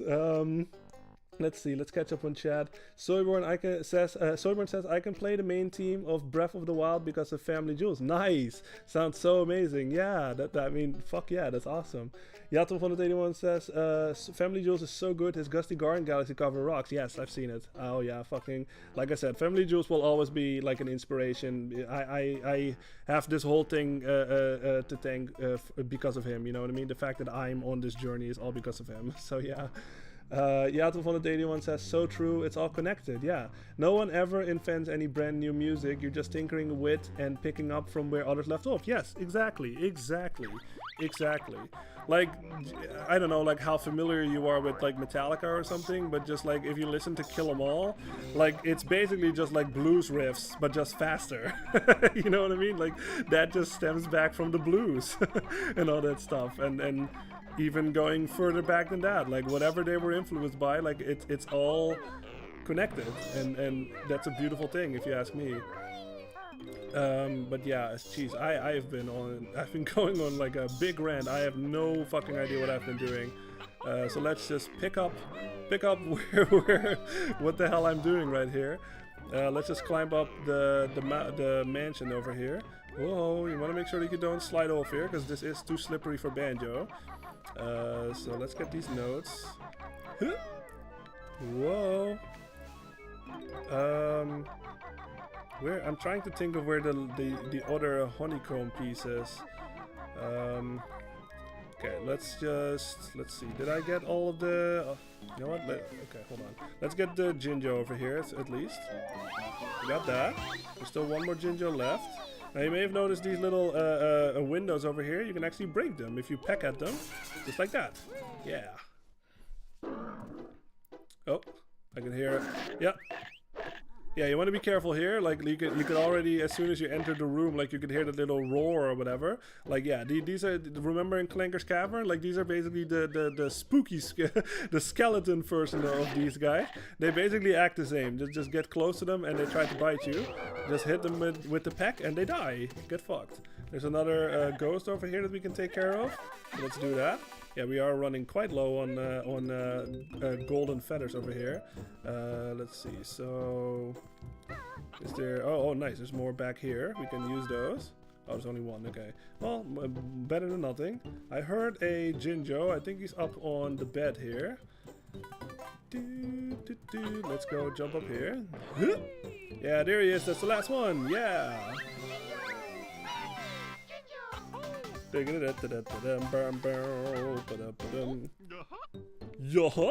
Alright, sweet. Yato181 says, yeah, I love my Metallica, to be fair. Awesome. My favorite album is Injustice, Eye of the Beholder, Harvester of Sorrow 1. So many good tracks. Yeah, I love Justice. And Master of Puppets is my favorite, but Justice is fucking awesome. Yeah, I mean, fucking Blackened, like you said, Eye of the Beholder, Harvester of Sorrow is heavy as fuck. I fucking love Harvester of Sorrow. Yeah, I mean, Dire Thief obviously is a classic. Shortest Straw I fucking love. Yeah, I mean, Justice is a masterpiece. The only funny thing about it is obviously the lack of bass, but you know, it's just a topic of discussion because of it. But if you actually listen to like versions with bass that's actually like mixed properly, where it's not like super bass, where like the bass just like basically drowns everything out, like it's like a step too far. But if it's actually like a version out there with like it mixed in a bit better, like with the bass and stuff, it's, yeah, I mean, it's even better than it already was. Yato181 says the album doesn't seem to have a bass guitar. Yeah, exactly. What's your favorite Metallica? Yeah, that Metallica album, that has to be Master of Puppets for me. Like, I fucking, Master of Puppets is just perfection. You know what I mean? Like, it has like everything that I want, basically. Battery, amazing. Master of Puppets, I mean, do I really need to say anything? That's like the definitive fucking Metallica song right there. I love Welcome Home Sanitarium. That's like probably one of my favorite songs that they have. Let's see. Orion obviously is amazing. Damage Inc. Yeah, I mean, fucking love Damage Inc. The Thing That Should Not Be, fucking love that song. I like the live version better though, like of The Thing That Should Not Be. For some reason that is one that I don't really like on the album. It's a bit too repetitive for me for some reason.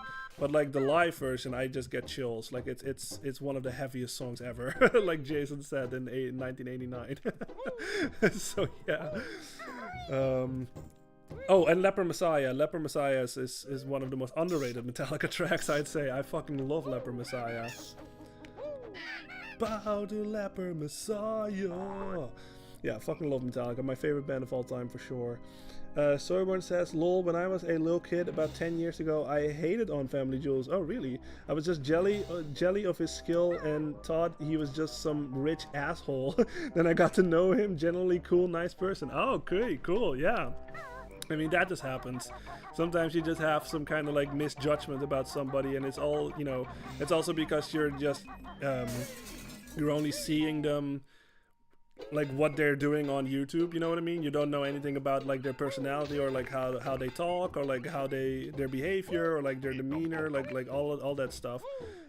So yeah, I get that. I totally get that.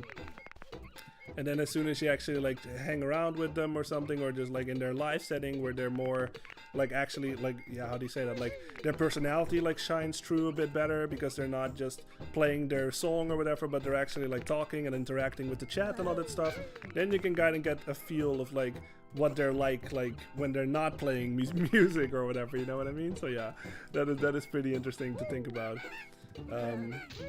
All right, so this is you must have noticed this guy. This little toilet over here. What does he say? My bear is much too fat to fit in Longo's mouth. Yeah, so we can't do that quite yet. Let's see. Yato van de one says Sanitarium is so sick and Orion is possibly my favorite Metallica track of all time. Nice. Yeah, that middle section is just amazing. Also fun to show off playing on Guitar Hero because it's got the weird time signature. Yes, yeah. Yeah, and actually if we're going back into that, like the whole reason that I even discovered Metallica was because of the Guitar Hero game. Like back in those days, I was Guitar Hero 3 was like a thing in my house. Like my brother got it because like a friend of mine had it. And okay, I went in here already. And at the time I was not a musician yet. Like I was not this was before I played drums too. Yeah, so I was just not interested in it because I don't know, like it just felt stupid or something. Like you play guitar on like a plastic guitar, like that just sounds dumb, you know what I mean? But I remember when you know, at some point I guess like the curiosity kicked in me, and like one day or something when like nobody was at the house, like I just tried it out, and I, you know, like everybody else that tries Guitar Hero at the first time, you fucking suck dick, you know what I mean? Like you fucking suck, like you miss like all the notes or whatever. But like later on I got better at it, and for some reason I stuck with it, you know what I mean? And then like Guitar Hero World Tour came out, and that like introduced the drums, right? Like if you know your Guitar Hero history, Guitar Hero World Tour introduced like the drum kit basically, and I got it because at that point I was very much into Guitar Hero. Like I said, like I discovered that I did like Guitar Hero 3, so I played that for lots of hours, and then the next game in line was Guitar Hero World Tour, and that had the drum kit. So I got that, I got the drum kit. And the drum kit is basically the only instrument in that game that's actually like kind of real to real life, you know what I mean? Like you actually play like the hi-hat, and you play the kick drum, and you play the snare. You're actually playing a drum kit basically. You're actually playing drums. So at the time my mom basically noticed how much I liked it basically, and she just basically said like, you know what, like if you like it so much, maybe we should get you like a real drum kit, basically like a cheap one or something that you can play on. And you know, like, am I gonna say no to that? Of course I said yes. You know what I mean? Like how fucking amazing is that, where you get offered like a drum kit from your mom and other stuff? She will buy it. I was like, heck yeah, like that sounds amazing. So anyway, we did that, and I got the drum kit. Alright, I got this guy. Grunty's gold, how it's shown. She'll be mad, now it's gone. That's a really bad rhyme. Yes, I'm mad, my butt, I'll pot up your useless spooky butt. Yeah. So the gimmick to that one, like I know it's kind of hard to do, but I'm doing two things at once here. I'm telling a story, but I'm also playing the game. For this guy, you have to be quiet. Like as soon as you hit like these little wooden planks, like it creaks basically, and it wakes him up. So what you want to do is you want to either you want to fall to the chimney basically on the top there, and then you want to jump on the chairs and then like sort of sneak up to him and then get the jiggy, so you can actually get it, because otherwise he will wake up and then you can't get the jiggy anymore. But anyway, going back to my story, so yeah, I got the drum kit, and at that point I was not, you know, I was not a metalhead or anything, so I was just playing along with like some rock stuff. But later on, Guitar Hero Metallica came out basically like in 2009, and at that point I had been playing drums for like a year, I want to say. Like I think that was like in 2008, and the funny thing about that is like in high school, right? Metal was like frowned upon basically. Like everybody was just like, oh, you know, metal is just screaming, like it's not real music, it sucks, blah blah blah. So it was like kind of like a thing in class where everybody, as soon as that came up, we would hate on it basically. We would all be like, oh, you know, Metallica sucks, it's all screaming bullcrap or whatever. And you know, me being like the insecure kid that I was, like I would just follow suit basically, because you know, I didn't want to be an outcast, you know what I mean? Like I didn't even know anything about them, but I just basically just went along with what everybody else said without having like a proper judgment and all that stuff. So I remember when Guitar Hero Metallica came out, like I was very much like, you know, like at that point I had been playing Guitar Hero World Tour for so long that it like became too easy for me. Like I was just getting so good at the game that like all of the songs, they were just not hard enough for me. Like I was not challenged or whatever. So I remember thinking like, okay, Guitar Hero Metallica comes out, right? And I'm just thinking like, okay, Metallica is supposed to be like the most extreme metal band of all time or whatever, but I don't like their music probably, like emphasis on probably, but I just want to challenge myself. So I remember getting it, like this was in 2009 or something. I got it, and you know, if you know the game, like it starts off with like the ecstasy of gold and stuff, and you see them, they actually like motion captured themselves and all that stuff, and they walked up to the stage like with like ecstasy of gold and all that stuff. And remember, I was like 16 or something when this happened, so I was very much still like impressionable and all that stuff. So I remember seeing that, and I had like a moment, like I still remember it like vividly. I had like a moment of clarity or something where I was just like, you know what? This is it. This is what I want to do with my life. Like I want to form a band. I want to hear the crowd like roaring whenever we go up on stage or whatever. Like I want to basically what these guys did. Like I want to take over the world with my music or whatever. So I was so like filled up with like inspiration because of that I like the next day or something I put an ad out like to look for like guitarists to play with. And like the rest is history, you know what I mean? Like I've been in a band in that sense for like 9 years, or no, 3 years in one band and then 6 years in another band, and that was the start of it all basically. So it's kind of funny how, to wrap up my story here, because I know I'm talking a lot here, but it's kind of funny how like at the beginning, like I totally just thought like I'm gonna hate this crap, like this is metal, whatever, like I hate it, whatever. And then at some point I just grew into fucking loving it, and now it's like one of my favorite things ever. You know what I mean?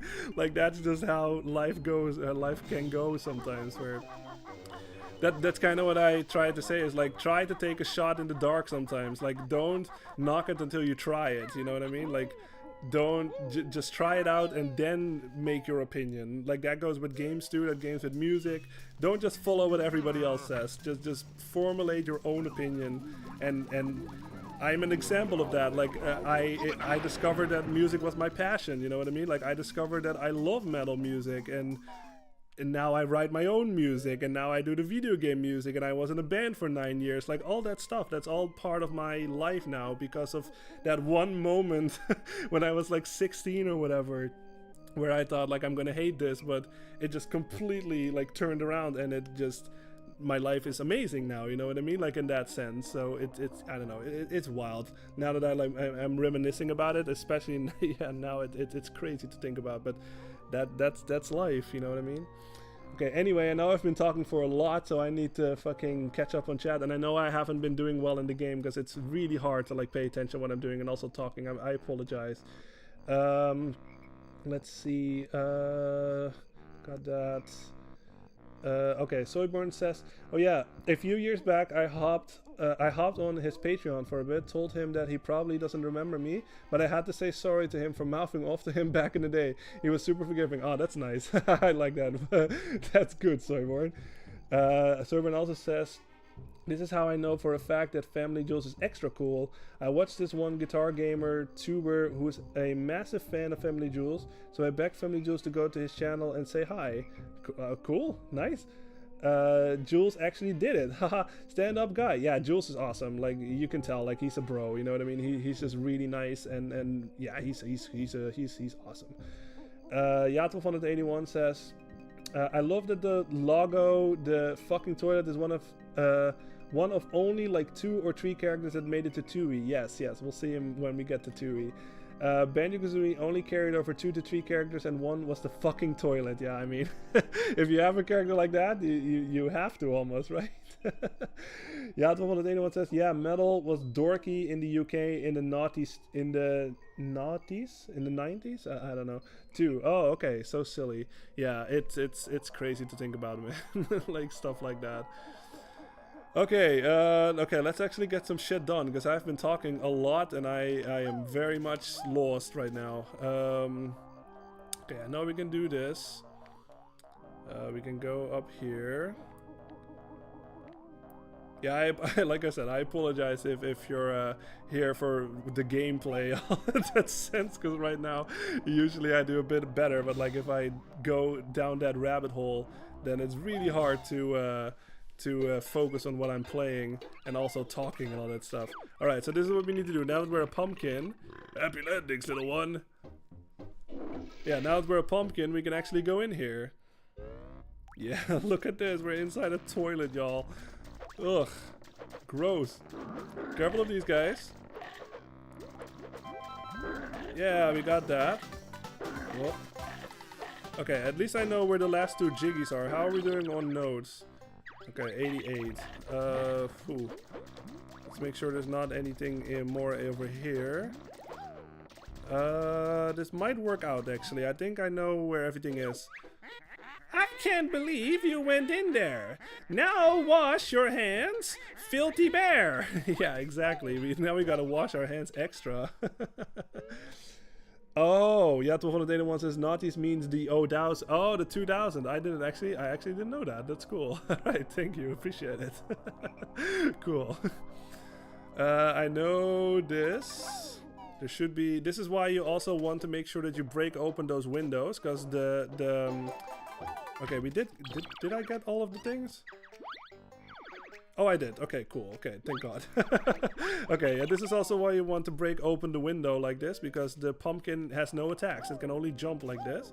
So you want to make sure you have the windows open prematurely before you turn into the pumpkin itself, because then you can actually enter it. Soyborn says, you're a literal Pooh Bear. Yeah, exactly. Winnie the Pooh Bear. Okay, so this is where we need the pumpkin for. Only the pumpkin can enter this. Cause, yeah, there was a little jiggy up there, and the jiggy is actually too high to get up there, like if you're not the pumpkin. Because you can technically go in here like from the bottom and stuff, like even as the pumpkin. Yeah, you can't do it with Banjo, obviously it's too small, but that jiggy is too high, so you have to go from the top and then fall down basically, and then you get it. Okay, so there's one more thing we can do in this level. Now that we are the pumpkin, we can go... where is this area at? It's over here, right? Yeah, there it is. Now that we're the pumpkin, we can go in here. You can technically do this as Banjo too, but I just like to do it as the pumpkin because it's a bit more efficient.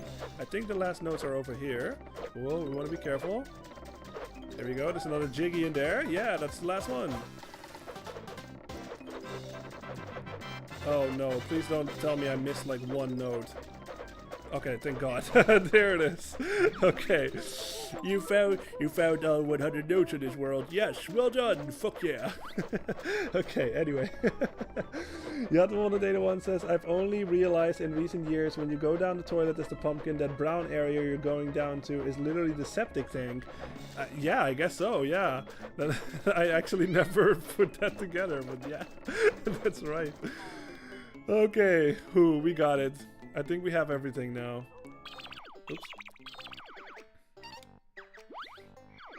Yep, there it is. Okay, well, I'm glad that I wasn't completely fucking up, like, while I was going through my story and all that stuff. But yeah, sorry that I wasted a bit of time over there, gameplay-wise anyway. But yeah, we got everything in Mad Monster Mansion, so yeah, I'm happy about that. Now let's get the fuck out of here. Soyborn says this part of the game is really disgusting. Yeah. Just the fact that you go down the toilet and stuff, and you go in the well, and yeah, it's pretty pretty raunchy stuff. And then exactly like Yatwanda1 says, like they bring back the toilet in the next game. Okay.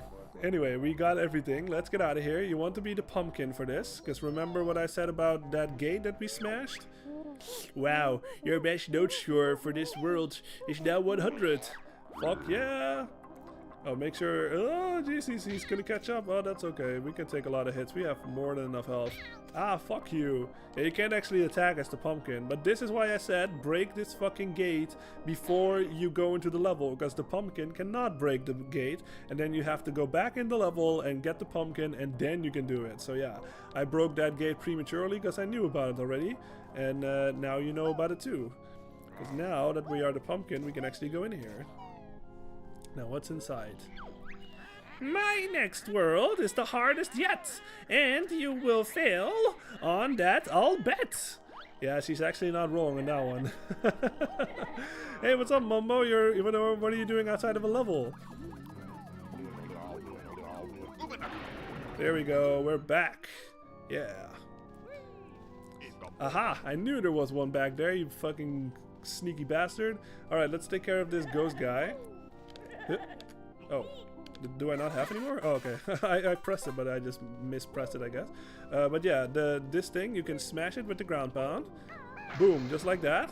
There's a little switch in there. What happens if we press it?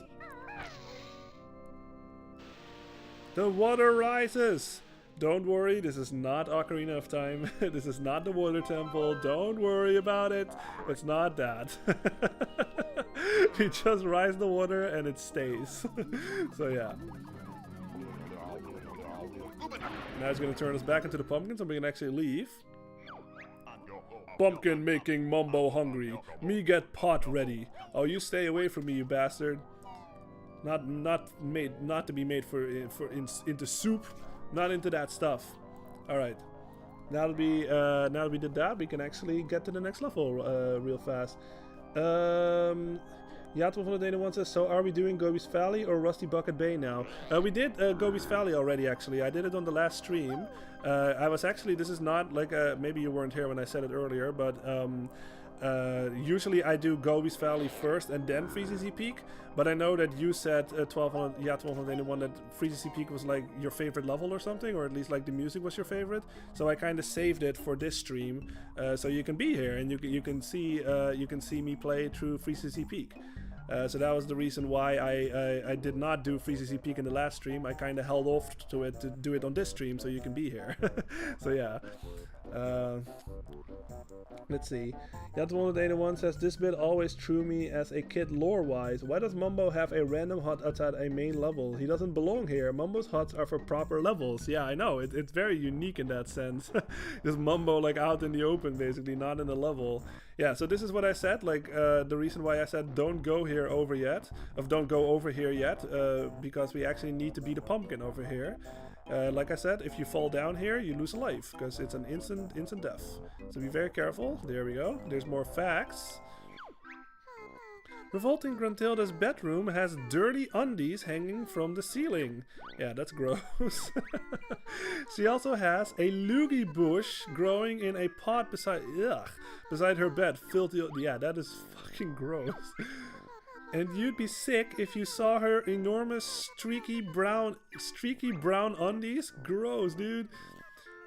Alright, anyway, she gives us more health back. So now, like I said, this is why you need the pumpkin. So there's no, besides getting the facts, I guess, but it's better, it's more efficient to just do this as the pumpkin. Tooty's fate is looking grim. It's because her brother's dim. Ah, fuck you. Banjo's like, fuck you. Yeah, this is another Cheeto. Cheeto, Bear, and Bird have found once more. Another spell they get. If one more page I see you turn, then wow, really? Okay, I can't read, I guess. Nasty Witch is, so code I shall tell. Enter red feathers on Sandcastle floor in Treasure Trove Cove. Hell yeah. We got another cheat, y'all. And like I said in the previous stream, I don't really call them cheats, I just call them upgrades. Because this is really what they are. It makes more sense, I guess, because he's called Cheeto, but yeah. Okay, let's be careful here. Definitely use your camera angle here to have it how you prefer it. I'd much rather have it behind me so I can actually see what's in front of me. Luckily the pumpkin will not run out unless we get farther along. Alright, we're good. Yato van de says, gross! Yeah, exactly. Soyburn says, up yours, witch. Your rhymes blow and the bird and bear are smarter than you. Yeah, exactly. I'd like to see like a little rap battle or something between Banjo Kazooie and Gruntilda. That would be kind of sweet. Mumbo magic got weak. Yeah, so as you can tell, we opened up Gobi's Valley already and we did it in the last stream. Magic run out. There we go. Soyborn says, sorry, I'm back on to hating on her. Yeah, nice. I mean, like I said, I do feel like they did a great job at like making her like unlikable, basically. Like she shit talks you like throughout the whole game, basically.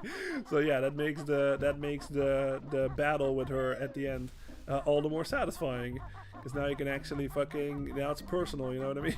So yeah. All right. Okay. So now that we risen, or the water is like higher up now. Now we can actually. There's nothing much to this room quite yet, but the other rooms should be a bit more better, with something we can actually explore now. Careful of that fish, like I said.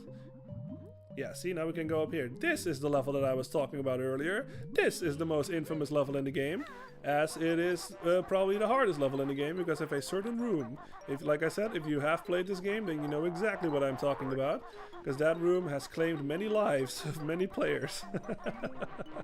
For good reasons. But we cannot go in there quite yet, because obviously we need to find the portal that opens up this level. So, let's take care of these guys. Let's see what's up here. Is there anything up here? Oh yeah, there is. Huh? Hey, look at that. We got another one. Yeah. That one is really not that great. Like, those two are pretty close to each other. But yeah, I mean, it does help, I guess. This is what we want to have. We want to smash this rare box over here. Yeah. There's another switch that will rise the water. Yeah, look at that. And now we can go up there. Soyborn says, what's the coolest looking video game logo? I think the old gold rare logo might be the coolest one. Yeah, I mean, it's certainly up there. Like, it's certainly from my childhood. Let me think. I know Konami is really cool. Like Capcom is really cool. Rare is certainly up there. The coolest logo. GameCube is pretty cool too. I'm not sure, but I'd say Rare is pretty up there. Like, it's very iconic for sure. Okay, so this is where we can actually open the level. This is Rusty. You can't really tell because the thing is like right not in the frame. There it is, Rusty Bucket Bay. Oh yeah. Like I said, if you know this game, then you know exactly what we're up against. But if you don't, then you're gonna see why that certain room is a bitch, basically. This, as far as I know, really doesn't go anywhere. I've never understood why this is even a thing. I've got this skirt, so when I'm thinner, it really makes me look a winner. I really have no idea why this little hallway is here. Like, maybe there was supposed to be like a Mumbo token there or something, but like, or it's supposed to show you that room that we've been to already. Like, I have no idea why that room is there. There's literally nothing. Let's see. Yatma181 says, there was a new world record in the Banjo Kazooie 100% category. Oh, nice. From a guy called Thunderfool. He's trying to get all the records for all the main categories. That's awesome. Nice. I mean, this game has been run for like fucking decades probably. So yeah, that's fucking cool. Yatma181 says, are we gonna do the engine room first? Once that's taken care of, the rest of the level is easy. Yeah, I'm gonna do the engine room as soon as I can, for obvious reasons. Soyborn says, I always like the N64 3DN logo too. Yeah, I like the N64. It's, like I said, super iconic too. For sure. I like how in this game, like, it actually walks to the left, like from the screen and all this stuff. But there's actually something we can do before we go into the level, if I remember correctly. We want to go back now that the water is risen. Stay away from me, you stupid fish. Now that the water is higher, it's also higher in this room over here. So now we can go up here.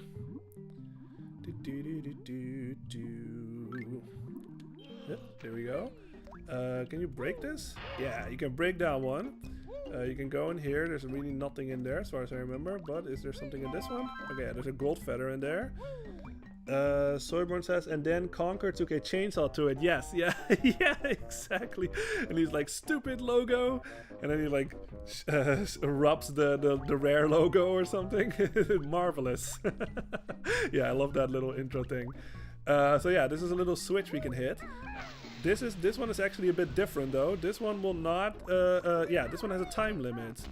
You can't quite see it on the capture. I think you can sort of roughly see it, but yeah, this one has a time limit. So what you want to do? When Tootie is a big ol' lump, I've just a frock to hide something. I have no clue how that sentence ended. But you want to be really fast. You want to swim all the way up here. 10 seconds left. There it is. There it is. Yeah, there's a little secret here. And see, the water will go down if the time runs out. So you want to be fast about this one. But look at that. It's another fucking Cheeto book. Heck yeah. Bear and Bird getting good at finding Cheeto, so another spell they shall have.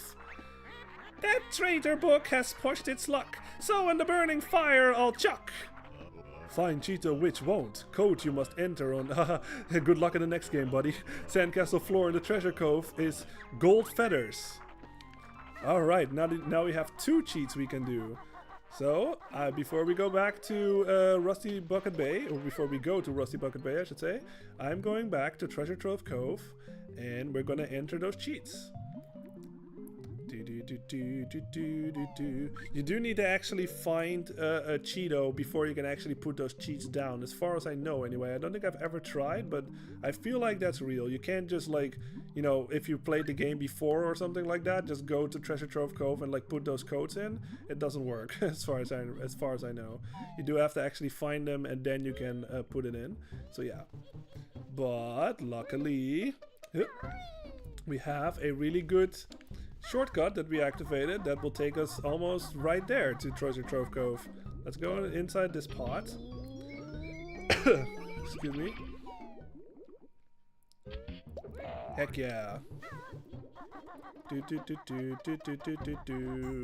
Let's go back to Treasure Trove Cove, and now we have 2 cheats we can put in, so we can get 2 upgrades basically at once. Soyburn says, you guys gonna get the new Resident Evil game? I heard it's pretty good. I'm not sure if I should get it now or wait for a price drop. Yeah, I mean, like I said before, like I'm not really into Resident Evil. It's not really my style of, my cup of tea. I have a couple of friends of mine that are super into Resident Evil, and they say it's really good. Like they are very positive about it. So if you're sort of not sure if it's gonna be good, they say like it's like really good so far. So yeah. But like I said, I've never actually played a Resident Evil game before. It's not really my cup of tea or something, like horror games. Okay, so let's go back to Treasure Trove Cove. Here we are. Let's go back to the sandcastle, I should say. You do have to do this every time, like the whole like draining the water and all that stuff, but that's all good. It doesn't take that long. Hi, Leaky. We're gonna poop inside you for the 3rd time. Leaky patched up. Soyburn says, yeah, I'm similar. I used to be bigger on the survival horror stuff, but not so much these days. Oh, okay, yeah, that's fair. Yeah, that's fair. Yeah, I know it's all about just like preserving ammo and all that stuff, and just, you know, being very careful, and yeah, I did play through The Walking Dead, like season, like all the seasons basically, and you know that was an emotional journey, man. that was quite something. But I did love it, but I also hated it. You know what I mean? Like I'm just not.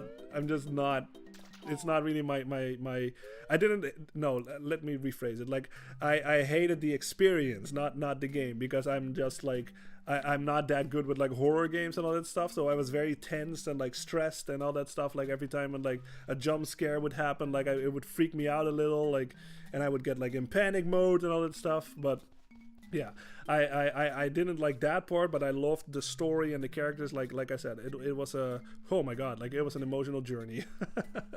So yeah, okay, let's get these 2 upgrades. Red feathers. Ready. I need an F, please. Where's an F? There's an F. E. A. Where's the T? Where's the T? I'm Mr. T. There it is. Where's the H? H. There it is. Hit. E, please. Oh, look at that. It's perfectly lined up. Just like that. Yeah, now we have 100 feathers. Fuck yeah. 100 maximum now is. All my feathers, it makes me sick. Fly to me, your butt I'll kick. Nice. Let's see. Ja, 1281 says, I learned this third Cheeto secret from an unofficial Nintendo magazine. Okay. How would you stumble onto this naturally without knowing what to do? Yeah, I mean, I did as a kid. Like, I did not have any magazine, but I guess I just stumbled on it by accident. You know what I mean? Like, you find that switch, and then you're just like, you explore that first room where the water rises and all that stuff, and then like basically nothing is in there, and then I just guessed like maybe the water is like risen up in the other room too, and then I noticed it. So yeah, it's just one of those things that you just stumble upon like by accident, really. I need an L, please. Where's the L? Oh, there's the L. D. Where's the D? There it is. Where was the F again? The F was, where's the F? Oh, there it is. I was standing right on it. There we go. T. There it is. H. N. E. R. And S. Hell yeah! Now we have 20 gold feathers! 20 gold feathers you get. New maximum 20 is. Gold feathers you may have 20, but bruises you'll still get plenty. So yeah, that was basically all the cheats we're gonna get, but this room actually serves. There's a lot more cheats. Let's just say it like that. Just look it up on Google or whatever. Just look up like Banjo Kazooie cheats, and there's like a whole list of like funny stuff you can do. It will not like help you in the game or anything like that. Like the ones we got are the ones that are actually helpful in the game, like you upgrade your eggs, you upgrade your gold feathers, you upgrade your red feathers and all that stuff. But all the others are just basically just silly little cheats where like Banjo's head will like grow in size or something to that effect, or like his feet will get super small, or like there's a lot of them, and they're quite funny. I don't know them by heart, and they're also really long, so I really don't like feel like showing them off and all that stuff, but just look it up on YouTube or something if you're curious, because it is amusing. And I think actually if you do enough, I think Gruntilda will actually like erase your save file or something to that effect. Like she will actually warn you about it. Like if she's just like, do one more cheat and I will wipe your save file or something to that effect. So yeah, do be careful. I'm not actually sure if that's actually real, like if she will actually delete like your save file and all that stuff. But yeah, do be careful. But yeah, you can actually use this room for a lot more like funny cheat stuff. So yeah, if you're curious, go and do that. Let's see. Let me catch up on chat. Soyburn says, it also doesn't help that Resident Evil 2 and Silent Hill sorta set a amazingly high standard for survival horror that sort of hasn't been topped ever since. Oh, okay. I've heard about like at least Resident Evil 2 like being like a really like high up like regarded game for sure. Soyburn also said you should peep the Silent Hill 2 soundtrack, one of the best soundtracks in gaming history. Oh, okay, that's cool. Like I know we did. This was like years ago. I played like a Silent Hill 1 team. I think it was just like the main team or something, and that was fun. Like I remember that was really fun to like arrange and like put together and play and all that stuff. So yeah. Soyburn says she rhymes so casually about brutalizing you. Yeah, yeah, exactly. Ja1281 says I'm looking forward to the Resident Evil film. Oh, there's a film. Zach Kreger is making it, and he made Barbarian and Weapons, which are two amazing thrillers. Oh, okay. I didn't even know there was a film. That's awesome. Sorbert says, lol, me too. Yeah, I'm worried though. Resident Evil movies kinda all suck. Oh, okay. Will the curse be broken? Yeah, I mean, who knows? I have no idea. I have no point of reference, but hopefully. Hopefully. All right, now that we have those two cheats activated, or upgrades, I just like to call them upgrades. We're going back to Rusty Bucket Bay. I guess I'm just taking this route. Like I could have just taken the shortcut, but this works too. It doesn't take that long. And big jump.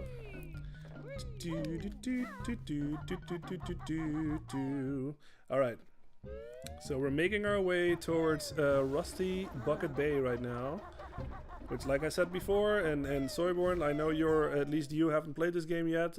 This is supposed to be the most infamous level in the game, basically, because this is there's a specific room. Yato van the one said it before, the engine room, that has claimed many lives of players in the history of this game, because it's quite brutal. So we're going over there right now. Let's go in here. Let me catch up on chat a little. Yato van the one says, yeah, the curse will be broken in Zack's hands. Barbarian and Weapons were two of the best thrillers I've ever seen. Okay, awesome. Nice. All right, here it is. Here we are at Rusty Bucket Bay. Here we go. Now, because this is another level, this obviously has another tune, so I'm just going to be quiet a little so you can listen to the music for a little bit.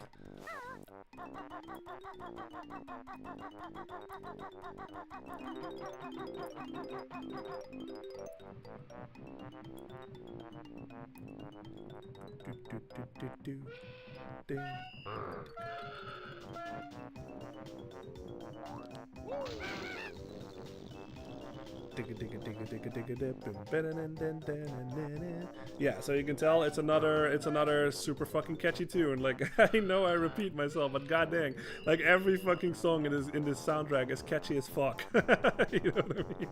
Like, that's why I fucking love it.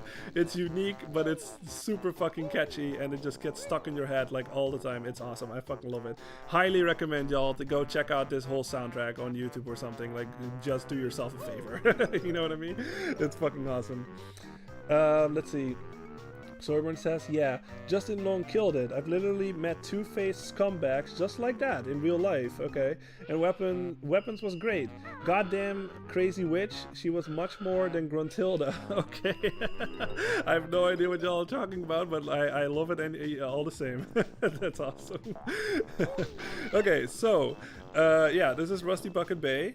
The main gimmick of this level, you know what, I'm just gonna not do it quite yet, I'm gonna explain it a little later. These things, these little exhaust pipes or whatever they're called, these are evil. Don't get, if you get too close to them, I'm just gonna show it. Yeah, they bite at you and they hurt you. So you don't want to do that. Not all of them are enemies though. You get another Ekenbokum over here. This one is actually real. You can actually go down here, just like this. This is not the room I want, actually. I'm looking for a specific room. I know it's, I think it's down one of those pipe things. So let's go look for it. No, that's a fake one. Ow.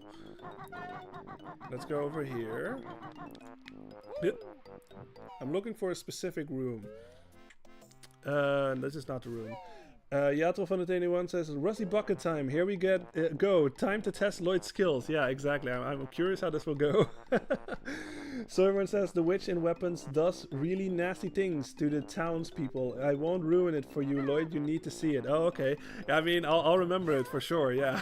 If I get the chance, I'll watch it. Okay, I am looking for, it might be over here then actually. Before we go into the engine room, there's something that I feel like, if my memory serves me here, that you have to do first to make it a bit easier. This is the room I was looking for, perfect. Oh yeah, so these guys, they're basically the same as those guys we saw on like Mumbo's Mountain. They're just like little green gremlin guys. You want to hit this switch here. There we go, see? Now it makes the rotating things go a lot slower. And luckily it's not on a timer or anything like that, so you can actually just, that just stays basically. Alright, so let's go up here. Now we're going to the engine room. Because I highly recommend doing what I do here is take care of the engine room first. Because the engine room is the most dangerous part of this level basically. Because, I'm just going to show it when we get there. This is the door that leads to the engine room. You want to break it open like that. Okay, so I'll take care of him. Let's just take care of him too, why not? Get fucked. Whoop. Now there's actually a little secret up here. Make sure you don't get the fall damage, obviously. You utilize Kazooie. Notice that little hole up there? Huh. If you jump into it, yeah, look at that. There's an empty honeycomb. Fuck yeah. Now, this is... Welcome to the engine room, everybody. This is probably the most famous or infamous level in this room in this game. Mostly because, like, there's a bottomless pit here. So, like I said, this game utilizes, like, a high score system. If you die, you have to get all of the notes back until you reach the note... the high score that you got previously for it to count, basically. Like, until you reach it, it will not count. You have to get all the notes again. So what I recommend is do what I do, like get that switch first, so these things actually slow down, because otherwise there's like no chance. You can use your invulnerability feathers to get through them, but obviously they're limited, so if you don't have them or something, then yeah, you basically, good luck. You know what I mean? But every time when you get hit by these things, Banjo will fly back, basically. And you also have this, like, yeah, you can notice, like, if I walk on this or something, Banjo will slide to the right. So, like I said, this down here is a bottomless pit. You fall, you die, you have to do the entire level again. So, let's just imagine like you did this whole level, you got all of the notes or whatever except for this room, and then you die, and then you have to get all the notes all over again. So, that's why I said, do this room as soon as you can. So if you die, it's not that bad, you know what I mean? You only have to get these ones, and then you can get every of the notes outside in the level, and then you're good. Just don't get everything outside of the level first and then go in this room, because if the risk is too high, you know what I mean? Like, if you do die, you have to do it all over again. So yeah, I'm just gonna be very careful here. Wait until this thing stops spinning, because I do not want to jump on it when it's rotating like this. Okay, like that.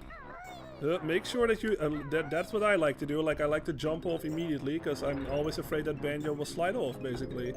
There's a little Mumbo token up there. I could not give a fuck, you know what I mean? I'm not gonna, we have more than enough, so that is way too risky. What you want to utilize here is, remember what I said about the R trigger, how the camera will sort of like snap right behind Banjo's back like this? Like, see how, like, if I like have the camera like this, right, and I do like the left stick, the right stick, like this, basically, like it's sort of like in a diagonal thing, right? So that is not, you know, that is not very comfortable. So what I like to do is just hit the R trigger like this, so it will snap like right behind Banjo, just something like this. And then it's a lot easier. So you want to be fast here, because this thing obviously turns. So you jump up there and then jump off before it flips, because otherwise, rip. You know what I mean? Let's see. Soyborn says, oh no, I'm seeing inspiration here for Dark Souls Sense Fortress area, lol. It looks very similar to... Oh, okay, really? I have played Dark Souls, but that was fucking years ago. I don't remember, but that is kind of funny. Soyburn also says, just an obstacle course of bullcrap. Yeah, basically. That's the best way to say it. Yato181 says, this room is full of bullcrap. Everyone cross their fingers and toes that Lloyd won't fall into the pit cause of some bullshit. Yeah, exactly. Cross your fingers crossed. Soyburn says, every time I give Lloyd tips, he dies. So I'll shut up on this one. That's my fault, though. I appreciate the tips. Alright, so yeah, you want to hit this little switch up here. Hit that one. Now that one, yeah, that is also really dangerous. I'll talk about it when we get there. But I really do not feel comfortable with these like fans over here. So I'm just going to zoom out the camera so I can actually see what I'm doing. Just make sure that the camera is right behind Banjo. Come on, camera, work with me here. There we go, that's a bit better. Okay, now we're just gonna get out of here. Like I said, do not worry about the Mumbo tokens. There's plenty of them in the game, so you can just leave that one. Just, I mean, if you're bold enough, you can go for it, but I choose not to, because I don't need to. Okay, we're good. Okay, there's another one over there. Right there, if you need it. So let's get this. Now this one is a bit different, you can tell, like it's kind of the same thing, but this one just stays down like this. So we're just gonna wait it out until the cycle starts, and then I'm gonna run over it and jump to the other area. Just like this. Don't hit this switch quite yet. You'll trust me, don't do it quite yet. I'm not sure, oh, you know what, I'm just gonna play it safe. I'm not sure if this works, but I'm gonna try it. Huh?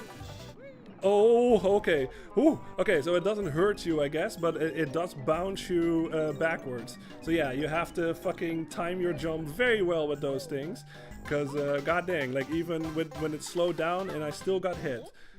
But luckily I had the invulnerability on, so I didn't actually lose health. But yeah.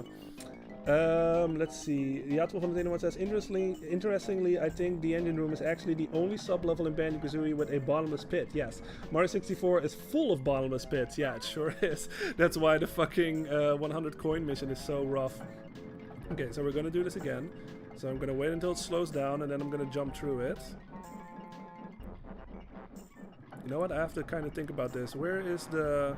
It is over there. Okay, yeah. Sorry, I have to think about ahead a little. Let's activate this. Huh? Oh no! Oh, okay, okay. We're good. We're good.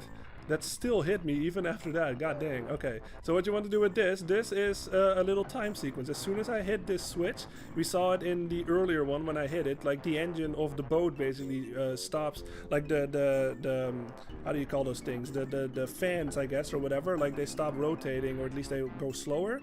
As soon as I hit this one, it will stop completely. And you may have noticed that there was a jiggy inside there. So we won that, obviously. But as soon as I hit this one, a time sequence will happen. So you have to do it really fast.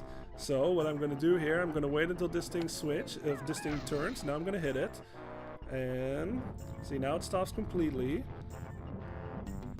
Okay, and you know what? I'm going to play this safe because I think I did that a bit too early. So I'm just going to wait for this thing to like, yeah, I didn't want to risk the cycle there. Just like that. They do give you a bit of mercy. See these little spinny things? They actually stop rotating completely, so that's nice of the game. Okay, but now I just want to book it out of here, basically. Alright, let's climb up here. Climb, climb, climb, climb faster, Banjo! This is also why I recommend take care of these guys, because if you fall down, obviously you lose a lot of time. You have to climb all the way back up. So let's go in here. Get outside. Now you want to go to the back of the ship. The back of the ship is over here. I hope I remember this correctly. This is what I was thinking of earlier.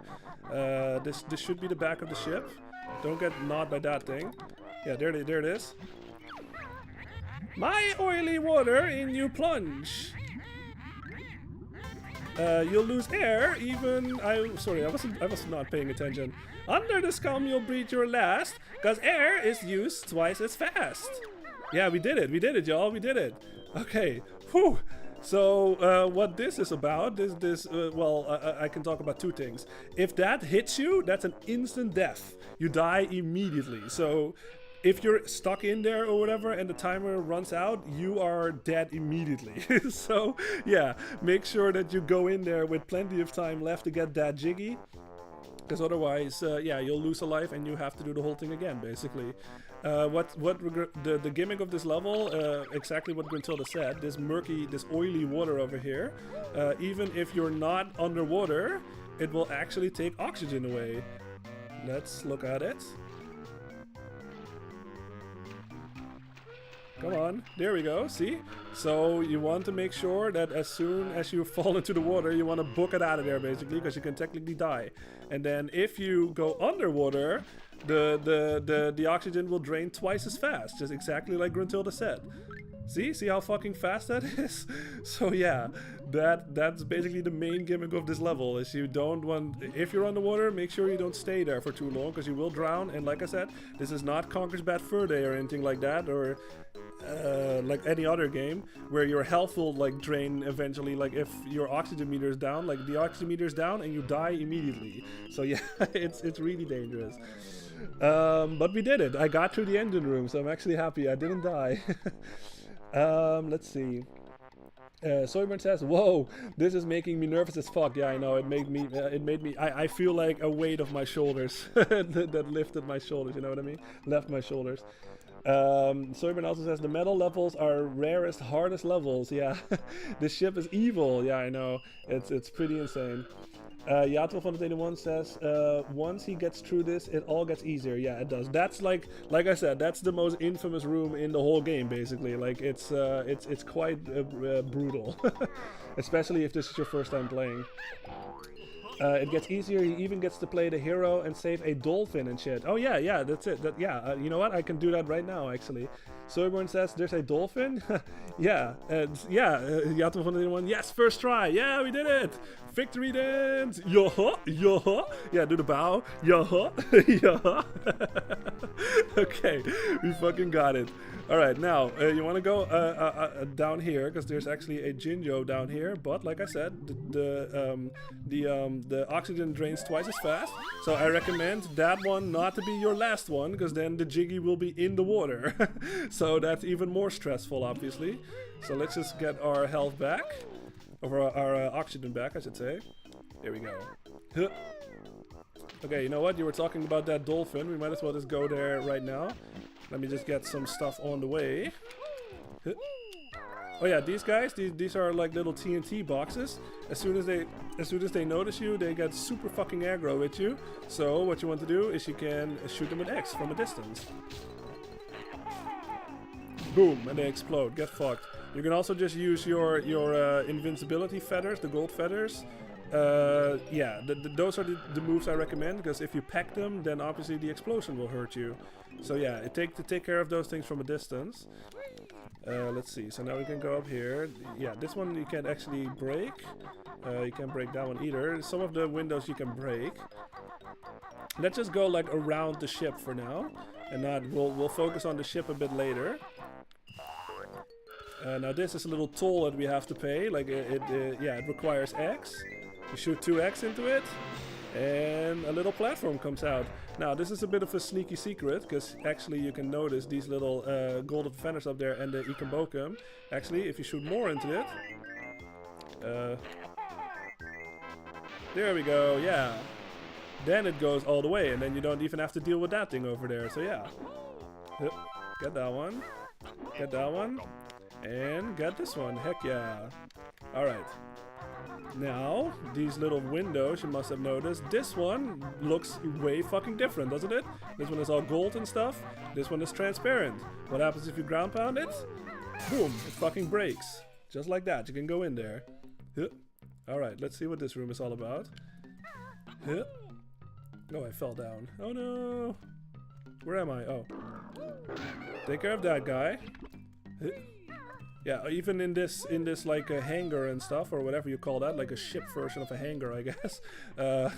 You can a container, I guess. Yeah, that's what it's called. Yeah, even in the containers, the water is oily and stuff. So make sure that yeah, you don't stay in the water for too long. Take care of these guys. Let's get these notes. Okay, there's a Jiggy over there. There's an extra life over there. We don't need that. Let's just go get the Jiggy. So you want to go over here.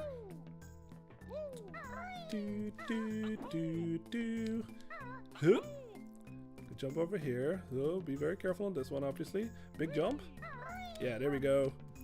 Huh. And there we go. Ooh. Yo! Yeah, alright. And the way how we get out of here is you can actually go through here. Yeah, there we go. Just swim right outside. I don't like how Banjo goes underwater automatically. That's kind of weird, but yeah. So make sure that you swim up.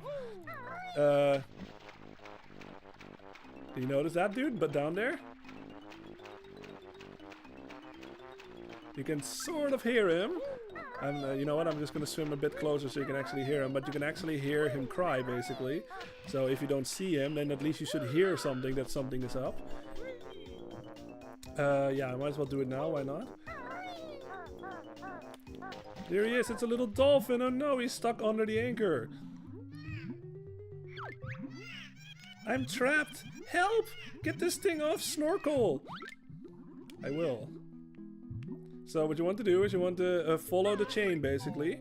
What the hell happened there? That was weird. Yeah, you want to follow the chain and go in here. Like I said, this is still oily water, so make sure that you get out as fast as you can, because you can still technically drown in there. Alright, take care of these guys, like I taught you how. Just pack as soon as they come out. Get fucked. Get fucked, there we go. And now, this is actually, in my opinion, really fucking weird and gruesome. I'm just gonna get these notes first, but just pay attention to the animation as soon as I hit that switch. So pay attention to the animation here.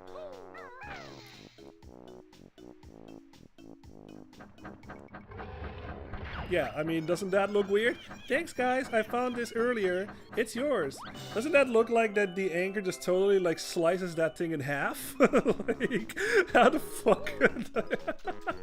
If this was Conker's Bad Fur Day, that would have been a much different scene. He would, by just trying to like save him and then accidentally kill him or whatever. Just like that anchor just slicing that thing in half. Oh my goodness. But this is not Conker's Bad Fur Day. This is Banjo Kazooie, for God's sake. This is kid friendly, so they couldn't do that. But yeah, get the jiggy and swim up as soon as you can, obviously, because the oxygen goes twice as fast on the water. So obviously you don't want that. So let's go to the ladder, so we are safe. There we go. All right, we're safe. Thank God. Let's see. Yato van 81 says, I love the skybox on this level. Oh yeah, look at that, that's pretty. When you're on top of one of the funnels on the ship, you see all the buildings. You obviously can't go in them, but you can't help but wonder what goes in them. Yeah, I'll make sure to do that when we're up on top. But yeah, I mean, just look at this. Like, it's the ship, like, yeah, it's fucking very much like an industrial area, or like a harbor or something to that effect. And like the skybox is like all purple and like yellowish and all that stuff. Yeah, it's fucking cool, man. Like, aesthetically, this level is really fucking cool. Like, I don't dislike this level. It's just like, you know, from my childhood and all that stuff. Like, when I did like have trouble like getting everything in this level because of the goddamn engine room, I'm just sort of like, how do you say that, negatively biased or something. Like, I don't know how to say it, but something to that effect, where it's just like I just have some kind of like childhood vendetta against this level because of the fucking engine room. But nowadays it's not that bad, luckily. But you may have noticed that thing in the distance there. Yeah, look at him. He's like, SOS, SOS, like I'm stranded over here. But there's a little twist to this. Oh my god, it's our shark friend from Treasure Trove Cove. What the hell are you doing here? How the fuck are you swimming inside oil, dude? Like, what the fuck? So yeah, that is the scary part about this part, is fucking Snacker is back. You can poop on him like this. Get fucked. I actually didn't show this, so I guess I can show it in this level a bit better. You can actually take care of him. Boom! Just like that. Get fucked. He drops 3 health just like that. I do think he will come back at some point. So yeah, he's not like permanently dead as far as I remember. But yeah, that is something you can do, like if you are scared of sharks or something and you don't feel like comfortable going into the water. Take care of him and then you'll have a bit of a better time. This is a little secret down here. Ow. Get fucked. I like these guys. Yeah, I like how they deflate as soon as you hit them. Let's see. Soyborn says, kid friendly is talking about brown stained underwear. Yeah, that's true. Yeah, good point. Still, it's not as adult as like Conker's Bad Fur Day. If that was Conker's Bad Fur Day, that thing would have been sliced in half for sure. So yeah. Alright, anyway, I haven't really talked about these guys yet. Yeah, these are little like, how do you call them in English? I forget how to call them in English, but yeah, you can tell what they are. Like, they're like little say like if somebody's drowning or whatever, but in this game they're evil. They try to bump into you. Just peck them basically as soon as they're coming at you, and they fucking deflate like a balloon. Get fucked. Alright, you wanna hit the switch? There we go. Hit. Let's see, there's another one of these fuckers, so let's take care of him. We can get that by using the flight pad over here. Let's fly up. And just like that. Heck yeah. That is... Oh, that's the second one, isn't it? Yeah, that is the second one. Okay, cool. Yeah, we got all the empty honeycombs. Sweet. Now these guys, like I said, they're kind of just similar to the guys we saw on Mumbo's Mountain. They're basically the same thing. Like, they just walk around. As soon as they notice you, they try to like run into you and all that stuff. This guy is very oblivious. For some reason, he doesn't notice me. But yeah, just peck him in the face or just do that, and you can take care of them easily. Oh, lifesavers. That's what they're called. Yeah, I forgot the name. But yeah, Soyborn says not so lifesavers. Yeah, I don't know. That sounds familiar though. But yeah. They just have little evil eyes on them. They try to bump into you. They don't try to save my life, they try to kill me. Alright. I think the shark might be back. Yeah, there he is. So let's make sure he doesn't get us. Haha, get fucked. Yeah, he will not go outside of that area. He will only be in that little spot over there. So do not worry about running into him again. Now that you have everything over there, we don't need to go back there anymore. Alright. Yeah, that's kind of what I like to do when I'm in the water and just swimming around. I just like to jump all the time because I'm not sure if that actually counts, but I feel like it does. Like, it doesn't drain your oxygen as fast. So that's basically what I do when I'm in the water and just trying to get to like a ladder or something. It's just jump and then like use Kazooie just to like extend your time like outside of the water, really. Alright, so we can go up here. This one is not smashable. Yeah, this is like a chemical area, like a chemical plant zone or whatever from Sonic 2. Da, da, da, da, da, da, da, da, da, da. Heck yeah. Don't fall, obviously, I mean, yeah, you can tell, don't fall into this green stuff because it hurts. You won't get mutated or something. It's not like teenage, like mutagen or something in like Teenage Mutant Ninja Turtles. No. But it does, oh jeez, it does take away health. So yeah, be very careful of that. Let's take care of this guy from distance. There we go, get fucked. Let's see. Soyburn says the movie Jaws was such a big deal. Anything scary in water and media now has the Jaws music playing. Yeah.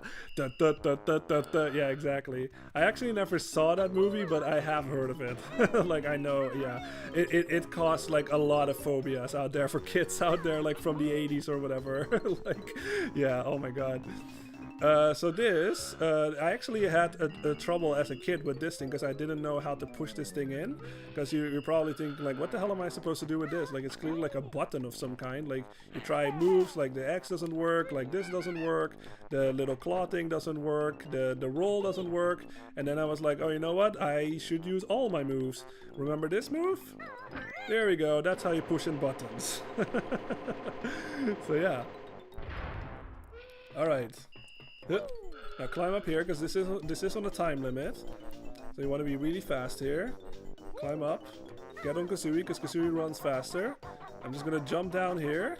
Oof, I'm just gonna take the hit, I guess. Doesn't matter, we have plenty of health and we got it. Now don't worry about this. It does look like it will like close you in or whatever. That actually can't happen as far as I know. That would be really fucking dickish if that was a thing. No, it cannot like close in on you or anything like that, so don't worry. That would have been like the ultimate like trolling by Gruntilda or whatever. Like, yep, you're trapped, you're fucked, like I win. You know what I mean? But no, luckily that's not the case. Let's see. Jaap van de Dynamo says live buoy. I don't know how to pronounce that. I know there's a level in Mario Galaxy. I can't say that. Base Galaxy or whatever, which has like one of my favorite fucking tracks in the game. But yeah, I have no clue how to pronounce that. I apologize. Okay, so we need another more X for this one.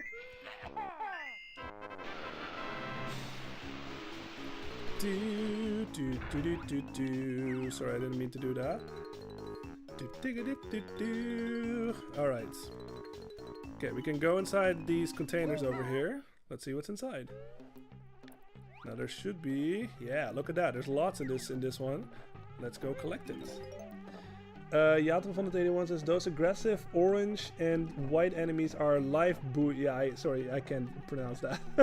God, the enemies in this game are weird. Yeah, I know. But they're creative, like I said. Weird is not a bad thing. Weird is creative. As long as it's like creative, I can get into it. It's cool.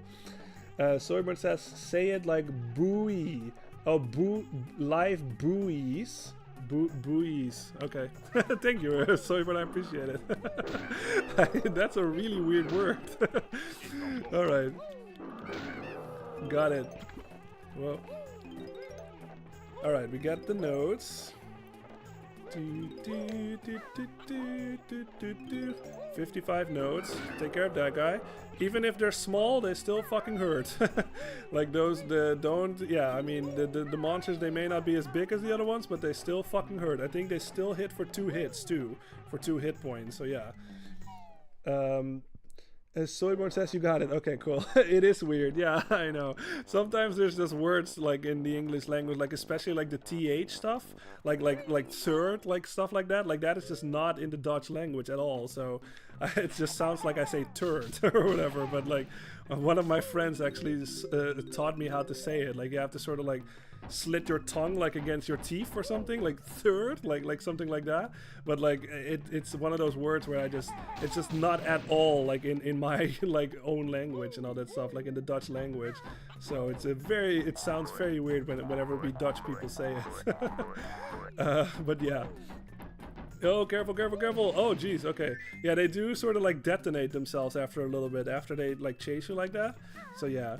But you really only get like an extra one-up for that, not for Jiggy. Soyburn says it should be called something more recognizable considering its use in life or death emergencies. Yeah, I know, right? Life or death emergency situations. Yeah, exactly. Like I've heard of like life fests and all that stuff, but like the life buoys? No. I think we can break this one. No. Okay, this one is just open. You can just fall in here. Let's explore this little container over here. We can see that there's a Mumbo token up there. Oh, Yato van de Data 1 says it's just pronounced boy. Oh, okay. Forget about the U. Oh, really? Oh, okay. Life boys? Okay, cool. I learned something new. So I guess it's called Boy Base Galaxy or something in Mario Galaxy. That's cool. But yeah, that level has like one of my favorite tracks in the game. It's so fucking cool. So yeah, we got a little Jinjo up there. Sorry, I was kind of I didn't take mention of it, but yeah, there's an Ikeboko up there, and then behind here was the blue Jinjo. So yeah, we got him now. Oh, you know what? I'm not at full health. Might as well get it. Yeah, there we go. Ahoy! Ahoy, me matey! Let's see, how do we get out of here? We can... Oh yeah, there's a ladder here. Boom, there we go. We're back up. Yeah. Yeah, absolutely. We still have like roughly around a half an hour left, so I'm absolutely going to finish this level, but there's no way we're getting to the end today. But yeah, I kind of wonder how I'm going to do this, because we have like a half hour left, and there's like one more level after this, I believe, and then it's like end game basically. So we'll see. We'll see how it goes. Let's just get back on the ship. Whee! Like I said, I'm just gonna take care of basically everything around the ship first, and then sort of like take care of like everything on the ship. Besides, obviously, the engine room. I did that early, because yeah, for good reason. But yeah, I kind of feel like that's really how I prefer playing this level, is just take care of everything around the ship, and then like sort of do everything on the ship. So you want to get that, because we can get over there if we take... Ah, no, you bastard! I forgot about him. How do I get over there again? Oh yeah, I think I know. There should be a box hanging here. Yeah, there it is. You want to climb this? Yeah, obviously it's a TNT box, so yeah, that's gonna come in handy later. Cause we can go over here. Let's just fall down here. Let's use our negate fall damage trick. There we go. Let's push in this button. And what happens? It drops and... just like that, it breaks open whatever is inside there. We'll be exploring that in a little bit. But let's get these notes first. 64! Nintendo 64! Alright. Let's shoot this in there. Now you actually don't need to do that. Obviously we've been there already, but now you can navigate there easier. So I do recommend doing that. This one needs 8 of them. There we go. Alright. Oh, yeah, see, that's what I mean. That's with that camera just snapping just out of nowhere like that. And it just totally messes me up. So yeah, that's just a thing that you have to deal with in this game. Let's take care of these guys. Get fucked, and get fucked. And there's the last Jinjo. Heck yeah.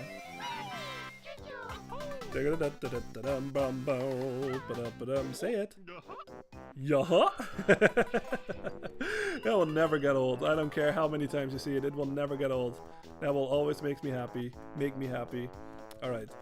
Now, that was basically, let me think, yeah, that was like everything around the ship basically. So I'd say let's get on the ship this time and actually explore everything that's on the ship. On and inside the ship. Now this is kind of tricky. Yatov21 says, Team, I've got to go. Yeah, good to have you here always, Yatov21. And yeah, I hope you, yeah, I know you love this game, so I hope you're enjoying the stream, obviously, like this little playthrough that we're doing here. And yeah, thanks for being here, and I appreciate it, and hope to see you back, because we're not going to finish it on this one, but next Tuesday we're going to finish it for sure. And yeah, I'd love to see you back, of course. Soyborn says it's like the Homer Simpson dough. Yes, it will never get old, exactly. Yatov21 says so much fun like always. Yeah, that makes me really happy. I'm really glad to hear that. Glad you're enjoying it, Yatov21, and yeah, have a good rest of your day, and hope to see you on the next stream. See you next time, team. Yeah, see you next time. So everyone says, catch you later. Yeah, cool. Love to see it. Awesome. All right. Now this thing, you can see that little switch over there. I never actually knew how you're supposed to get it like legit, I guess. Like maybe the way I'm doing it is legit. But what I do is like, let's see if I can pull this off. It's like you get into the Talon Trot mode. You basically jump as far as you can. And then out of the Talon Trot, you can actually do this. You can't do the Kazooie double jump like this. You can't do like this thing. You can't do that out of the Talon Trot, but you can do this. So what I like to do is just make a big jump, activate that, and hope to God I make it. So here we go. There we go. That's how I do it. No idea if that's like the legit way or if that's like the unintended way. Like I have no clue how else you're supposed to do it. So yeah, that's how I do it. That's how you get that Gruntilda switch in this level. So let's take care of this guy. Get fucked. Let's see. So let's just start from one end of the ship to the other. Basically, that seems like the safest way to go about it, so we don't miss stuff. 6-7, 6-8. Blech. 69, nice. And now it's ruined again. 70. All right. Ikambokum. We got another Ikambokum. That one is fake. You can tell. Like this is a perfect spot to like differentiate them. Like notice how this one is like a lot more like lit up gray and stuff, and this one is a lot more dark. So that's how you can differentiate the fake ones from the real ones. See, that's a fake, and this is the real one. So let's go down here. This is the one I did already, didn't I? Yeah, I did. Okay, let's make sure that I didn't miss any notes inside here. No, we're good. Okay. Yeah, if you notice, the music in this is actually different from the outside area. Like it's a completely different song. It's like the same as when you're like inside Clankern in Clanker's Cavern. It's like a completely unique song. So when I get the chance, I'll make sure that y'all can listen to it for a little bit. You know what? We can do this now. Actually, why not? Let's just fall in here and see what this is. Now, look at this. There's a lot of fucking eggs around here. Let's collect them, actually, because I'm kind of, like, running low a bit. Let's just collect the eggs. Oh, but... Who dares enter Boss Boombox's holds? I've hidden my jigsaw. You'll never get it. You know what? I'm so used to everything rhyming in this game that I always expect a rhyme, and then I get bummed out when it doesn't happen. I'm like, wait, that didn't rhyme. So yeah, this is one of the few like boss fights in this game. What you can do, there's many ways to fight this guy. Obviously, they give you eggs, so you know what happens if we like poop on him or something. Yep, that hurts him. You can shoot him like in the front like this. You can peck at his face. Just like this, but what I like to do, you know what, I'm just gonna keep doing this for a little bit. Yeah, it's kind of similar to that boss we saw in Yoshi's Island. Like, remember the pink Kirby-esque boss, like the giant pink puffball? He splits up into like smaller versions of himself, and then he just basically keeps doing that until he's completely destroyed. What I like to do is, now that we have 20 gold feathers, let's use this. See, he breaks immediately like this, and then you can just basically fuck shit up, basically, just like this. Yeah, look at that. Get fucked. Get fucked. Yep, and that's it. That's in my opinion the best way to take care of this guy. Oh, you splintered me. Take this. I didn't want it really. Haha, yeah, that's what they all say. It's like when you're like that's like when you're like in elementary school or whatever, and you're just like, oh, I'll bet you my whatever thing that I have for this if you win this or something, and then like if you lose and you're just like, oh, you know what, I didn't want it anyway. Like it's such like a kid thing to do. Oh, you know what? I didn't want it anyway. Like, you know what? I wasn't playing at my best anyway. Like, you won by luck or whatever. Like, something to that effect.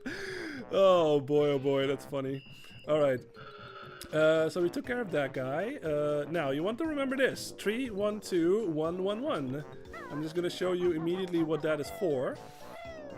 So you won't forget. Alright, let's go over here. We were here a bit earlier. Yeah, look at this. It's a little number sequence over here.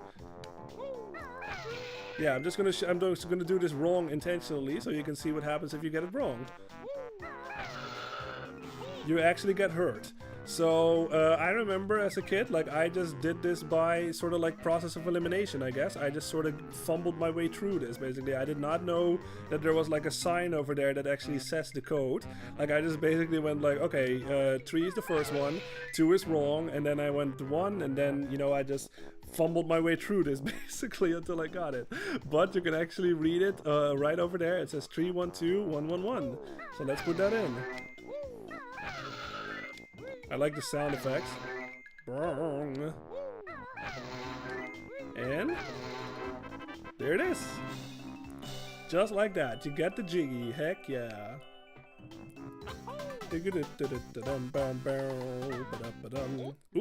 Yo, heck yeah. Alright, we only have 2 more jiggies left.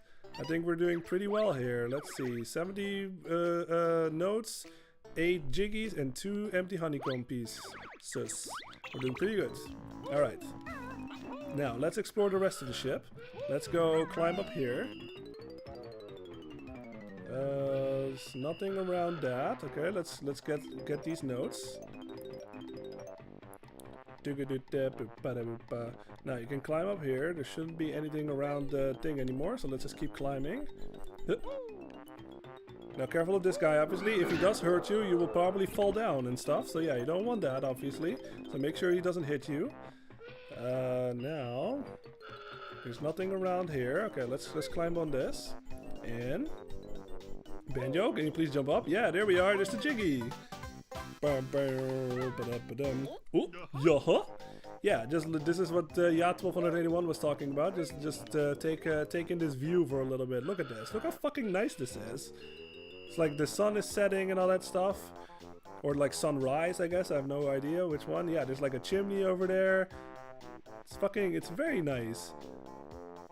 Yeah, you can see all the buildings below us and all that stuff. It's a very nice like advantage point. Not advantage, like vantage point. Vantage point, yeah, that's it. Of the level, it's pretty cool. You're gonna jump up here. There's a little Mumbo token up there. Fuck yeah, we got it. Now, a couple of things we can still do, and this is quite easy to miss. And I'm just gonna show it to you.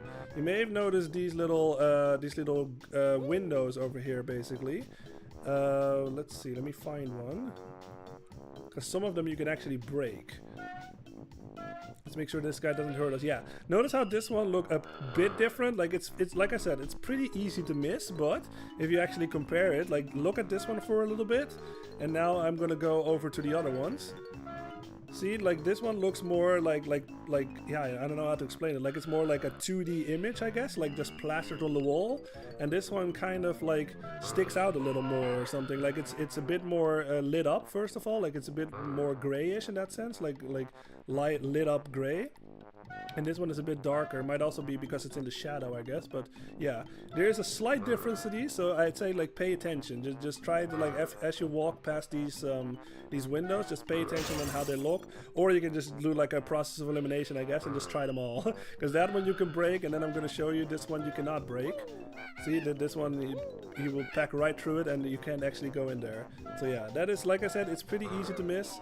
But yeah, pay attention to those. Alright, we're inside. Oh. Yeah, this is also a unique song, so I'm just going to be quiet a little so you can actually hear it. Ow.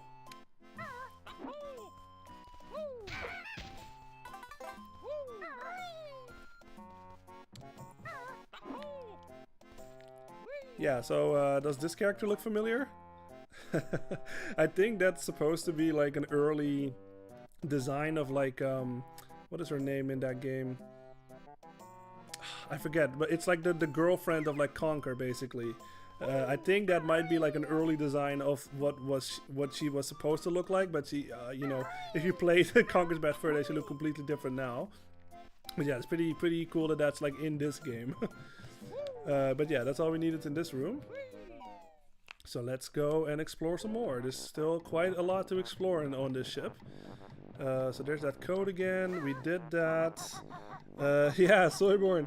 Oh, sorry, I wasn't. Okay, sorry, I need to catch up. Oh no, Boombox Boss. Yeah, Boombox Boss. Yeah, that's his name. Love it. Gruntilda outlawed rhyming in this world. Only she's allowed to rhyme, that hypocrite. I like that headcanon, actually, yes. Like she has like some kind of like trademark thing happening or something. Like only Gruntilda's allowed to rhyme. That's awesome. Soyborn says, Conker, yeah. I mean, Conker's girlfriend, yeah, I guess so. Like I'm not sure if that's actually real, but that's just my own like sort of like headcanon, I guess. Like it looks like a female Conker, I guess, right? So maybe that was supposed to be like the whole like Donald Duck and like Daisy Duck thing where they look similar, but it's like a female version of her and all that stuff. So yeah. All right, so we haven't explored this one yet. So it does work, you know what I mean? It's a very simple design idea, but it does fucking work. Let's take care of these guys, make sure they don't get near us. No. Ah, dang it. Okay, well, that's okay. We got full health. Whoa. Get him. There we go. Oh, there's some more notes in there. Get that guy. Whoa. Got him. Get fucked. Yeah. Oh, let's make sure we don't forget this one. Alright, we can get out of here. Oh. Jump up there. Oh, come on. Jeez. There we go. Yeah, pay attention to your, yeah, I know, I haven't really talked about this yet, but yeah, Banjo has a drop shadow in this game. If you haven't noticed it already, we're like very far into the game. I just always forgot to talk about it, but yeah, Banjo does have a drop shadow in this game, so if you're doing like precision platforming like that, pay attention to it, so you know where you're going to land and stuff. So let's find the last couple of things we can find. I think I saw a note over there, didn't I? Yeah, there's one. Get this one. 88, alright. There's another thing over there. Yes, okay, this is perfect actually. Now you can actually see it. Like now they're like right next to each other. You have to notice the difference with this one, right? Like you can tell this one is a lot different from this one. So this one you can break. There we go. Alright. Now this is... Oh yeah, this is like the captain's room, I guess. There's some more notes in here. Ahoy! Ow. Get that? Ikabokum. I have no idea what the whole story is behind this. Like it's supposed to be like some kind of treasure map or something. Like X marks the spot is like right there.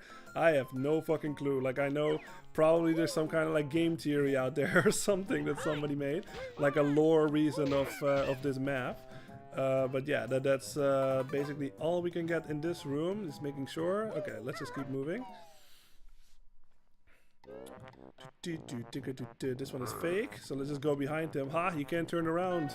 You can turn, but you can't turn around all the way. Alright, let's go in this one now. There we are. This is the kitchen. Oh yeah, okay. The roll actually doesn't kill them instantly. So you want to like peck at them like that so they die instantly. There's more notes here. Is that only one note? Yeah, I guess so. Okay. Let's see. So there's some eggs in there. We can get that. Why not? In the fridge. Take care of that little monster though, because you don't want to get hit, obviously. Let's get all the eggs. Why not? Let's see. The camera's just slowly turning here. Got 95. All right. Now 96 actually. Now these. Come on, Banjo, get on there. There we go. Now these. Obviously, this is a kitchen. So what happens if you touch this red hot fucking furnace? Ah! Stupid bear, you'll have to learn that red hot ovens tend to burn. So yeah, don't touch those unless you're using this technique, obviously, the invulnerability technique. Then you can safely waltz in there. Let's see, there's nothing inside there. We got all the notes. Okay, there should be one more room, and that's also where our last Jiggy should be. Okay. That should be... Yeah, there it is. There's another window we can break. There we go. There it is. This should be the last notes. Yeah, there we go. You found all 100 notes on this world. Well done. Heck yeah, we did it. So everyone says she's so annoying. Lol, what the fuck? Yeah, I know, exactly. But that's kind of the point, you know what I mean? Like they make you dislike her, and then the final boss will be all the more cathartic because of it. I think it's a pretty good design choice. So everyone says every time something bad happens, she's like, haha, nerd. Yeah, exactly. And she does it from a distance too. So she's just like one of those like, how do you say that? Like shit talkers from a distance, I guess. Like a barking dog that never bites or something. There's like a saying to this, but I forget what it is. But yeah, they always like shit talk like when you're far away, but then as soon as you get inside their face, it's like Cartman from South Park basically. Like always shit talking or whatever, but as soon as you like, you know, like bump him in the arm or whatever, he gets all like, oh my god, that hurts so much, like, and then he starts crying and all that stuff. So yeah, she's basically a Cartman in that sense. Yeah, this is a little picture of the level. But yeah, that was we got everything, I think. Yeah, look at that. We got everything in Rusty Bucket Bay. I'm actually really happy about that. We didn't die in the engine room, so yeah, I'm really glad that happened. Because yeah, the engine room, now that you've seen it, now you know why. Like I said, especially if you're still a kid or whatever, like how old we were when we played this. Like I don't know, I was like 8 or something. Yeah, I mean, that engine room was like fucking the worst thing ever, basically, in this game. So yeah. And still, like, even if you're today, like, if you're playing this for the first time or something, it's still challenging. Wow, your best note score for this world is now 100. Fuck yeah. Okay, I'm trying to think here. Because... Oh, that's what we have to do. That's right. Sorry, I was kind of blanking on what the next thing is that we have to do. I'd say, yeah, we have 10 minutes left. I'm just gonna like open up the next level basically, and then like right in front of it is where I'm gonna call it for tonight. And then next time we're gonna. Oh wow, really? Oh wow, I actually missed. Next time we're gonna do that level, and then we're gonna finish up this game. Let's see. So I have to go. Up here. Well, make sure that this guy doesn't hit us. I have to make sure that there's nothing more up here. I don't think there is. No. Okay, so yeah, this is basically where we can. There's another note door up there. We have more than enough. We need 640 for this, but we have 800. So yeah, we can open it.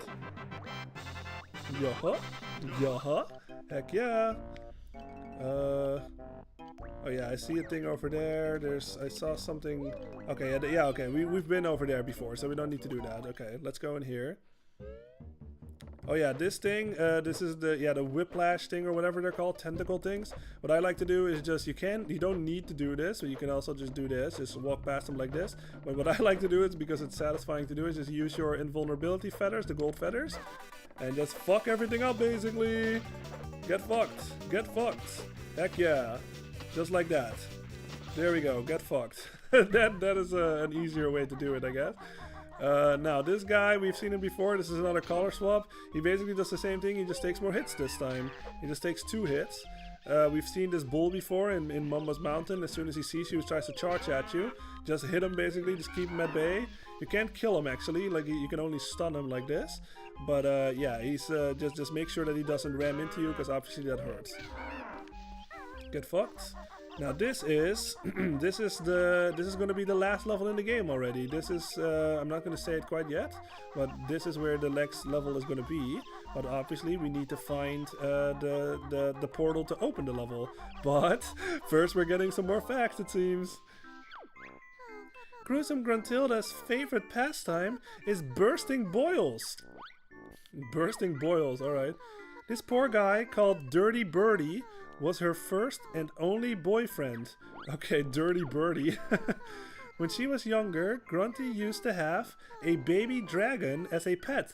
I mean, like I said, that is not gross or uncool. That is cool as fuck. Can you, like, fuck, a baby dragon? That fucking rules. Like, I don't see that as a disgusting fact or whatever. Now, this is a little very, very sneaky secret. There should be, yeah, see, you can sort of see it. When I'm nice and slim once more, burgers, fries, and chips galore. Nice. Yeah, you can see it actually. You can see like in the grass over there. There's like something off about that one, but it's also on this side. See? So this is a little secret. If we go in here, look at this. Remember this guy? Yeah, look at that. That is like way at the beginning of the lair. So yeah, now we have a big fucking shortcut we can take. Soyborn says, I love how the villain's sister is spilling the dirty details. Yes, and on the next stream, you're gonna find out why. Because basically at the beginning of the game, she warned us basically that like if you don't know her facts, then like a fiery fate awaits us basically. Like, so she basically like encourages us to like write down and find you know, find her as many times as we can, because she basically sells, you know, she says like secrets about her sister and all that stuff, and it's going to be somewhat important later, and it'll make more sense on the next stream for sure. Soyborn says, hey look, we got a switch and now a little portal happened. Remember that room? I'll go there. I'll go there in a little bit. Soyborn says Gruntilda grills her own burgers or goes to Burger King. Lol, it's either one. Yeah, it's either or. Probably. I'm gonna say that she makes her own and she puts like disgusting like maggots or something on it or whatever, or like her own like loogies or whatever. Like she's just making her own fucking burgers and making them as gross as possible. Okay, you know what? Actually, what the hell am I doing? We got that fucking shortcut, so I kind of want to show it. Because that's the whole reason why they even put that shortcut over there. Because, if you remember correctly, where that portal showed up, we actually have seen that before. Like, way at the beginning of the game, really. Like, that was like at the near beginning of Gruntilda's lair, basically. So, the whole reason that they put that there is that you can just get there a lot faster, basically. So, yeah. Really good design thing right there. They put this guy here. If you have the other one, you can just basically fucking warp there like almost instantly. There we are. Now we're like way the fuck back at the beginning. This is like where like Clanker's Cavern is and stuff. Tootie says she's fine with me. If you come home, I'll set her free. Yeah, of course you will. Alright, so this is, I have to think about this for a little bit. Where do I, oh yeah, it's over here. See? This is like the fucking Treasure Trove Cove was over here, like Clanker's Cavern was over here, like, yeah, it's very early in the game again, so I like the fact that they give you that. I mean, it's a bit hidden, but still, if you find it, then you can take a little shortcut, like right back to this area. Remember this? We've been in this room before, but we saw this like way at the beginning, but we had no way of activating it because this fucking portal was not here. But now that we hit that switch over there, now the portal is here, so now we can open the level. Yeah, there it is. Click Clock Woods. Now this is a very unique level, and I wish I could show it to y'all today, but unfortunately it's already been 3 hours, so I'm just gonna go back over there And then for the next stream, it's another nice little cliffhanger, I guess. We're gonna see that level, and then yeah, we are basically in endgame because that is the last major level in the game.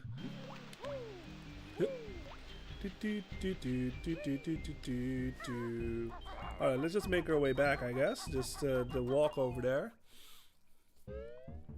But yeah, Soyborn, like, what do you think so far of this game? Like, we are like entering like end game basically. So I'm kind of curious, like, now that you've been watching and all that stuff, like, what is your overall like opinion so far?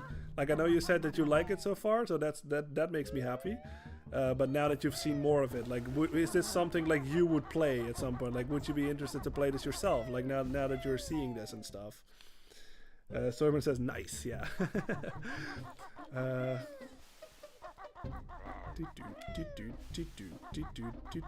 I like how his nose just bops like every time when Kazooie walks.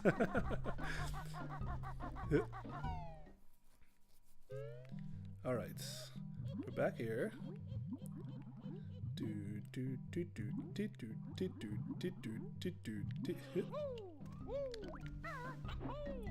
Soyborn says, yeah, I should probably play it one day. Yeah, nice. Like, awesome, yeah. Exactly, like, I don't know, like, for me, this was perfectly in my street, you know what I mean? It was, like I said, I love Mario 64, and this was just an enhanced version of Mario 64, really, you know what I mean? Like, it has so many things, and, like weird stuff, and Banjo Kazooie, the moveset, the controls, the music, like, everything about it is fucking chef's kiss, you know what I mean? Soyborn says, I love Conker's Bad Fur Day Mario 64, so why not this? Yes, exactly. I really wish I could play like Conker's Bad Fur Day 2, but it's not on the NSO yet. Maybe it'll happen someday. I really hope so, because that would be really fun to play on stream too. Yeah, you know what? I guess I still have like roughly 2 minutes left, so let's just get like a little preview of the level, I guess. So this is not much, obviously, right now. Let's just oh, you know what? I kind of, you know, yeah, I can just talk about this. So you may notice, I'm just gonna walk in a circle of this level. So this is a flower, and it's raining over here. This is very yellow. The sun is out. There's a lot of leaves on the floor. The leaves are falling from the sky. There's a leaf on the symbol over there. Huh, I kind of wonder if there's some kind of team going on in this level. And over here, it's all snowy and ice and all that stuff. So yeah, if you can't tell already, this level is seasons based. Like, we're going into what is essentially the same level, but the level, depending on what door I pick, the season of the level will change. So yeah, I think that is a really fucking clever level idea, where it's the same level, but the level will change, the season of the level will change. So in one level there's like rain and stuff, and there's like, you know, like the bees are coming out in the summer, and there's like, in that one, like the leaves are on the floor, and in that one there's snow and there's ice and all that stuff. So yeah, it's a season-based level. It's really fucking cool in my opinion. But like I said, unfortunately, it is the end of the stream, so this is going to be another little cliffhanger, I guess. We're going to see this level next time, and yeah, then we're going to go to endgame, basically. Then we're going to go after Gruntilda, we're going to fight her, we're going to beat her, and then... yeah, Soyborn says, weird level, huh? It's Oracle of Seasons Zelda but Banjo Kazooie fight. Yes, exactly. That was one of my favorite things about Oracle of Seasons, was just being able to change the world into like the different seasons, and that would like change the level layout and all this stuff. You nailed it, man. That's exactly what that is. It's really cool. But yeah, everybody, thank you all. This was a really fun stream again, as always. Like, I always look forward to these gaming streams. Wow, I like how Banjo... That was funny. Anyway, yeah, that was really fun. We got through a lot of Banjo Kazooie again, and like we did in the last stream. And like I said, next time we're going to finish this game, and then yeah, I'm going to think about what the next game is that we'll play. And like I said, I'm having a great time here playing this, because this is, like I said, this is in my top 3 favorite games of all time. So I'm really happy that I get to play it in front of y'all, and yeah, y'all can experience, for those that haven't played it yet and all that stuff. And yeah, thank you everybody for being here. Soyborn says, heck yeah, boss, I still need to set up the Les Paul, but after, I'll upload some pics of it and a few other guitars. Awesome. I bet you will be impressed. I have one of the best collections. Awesome. Yeah, I'm looking forward to seeing it. Super cool. But yeah, everybody have a good one. And thank you for being here. I appreciate each and every one of you, of course, for watching, like either live or after the fact. Like, yeah, it's always really just thank you all, you know what I mean? And yeah, have a good one. Have a good rest of your day, and hope to see you on the next stream, which is going to be on Tuesday, 10 p.m. Central European time. And yeah, we're going to keep playing this for a little bit, and then I'll think of what the next game is. So yeah, everybody, have a good one, and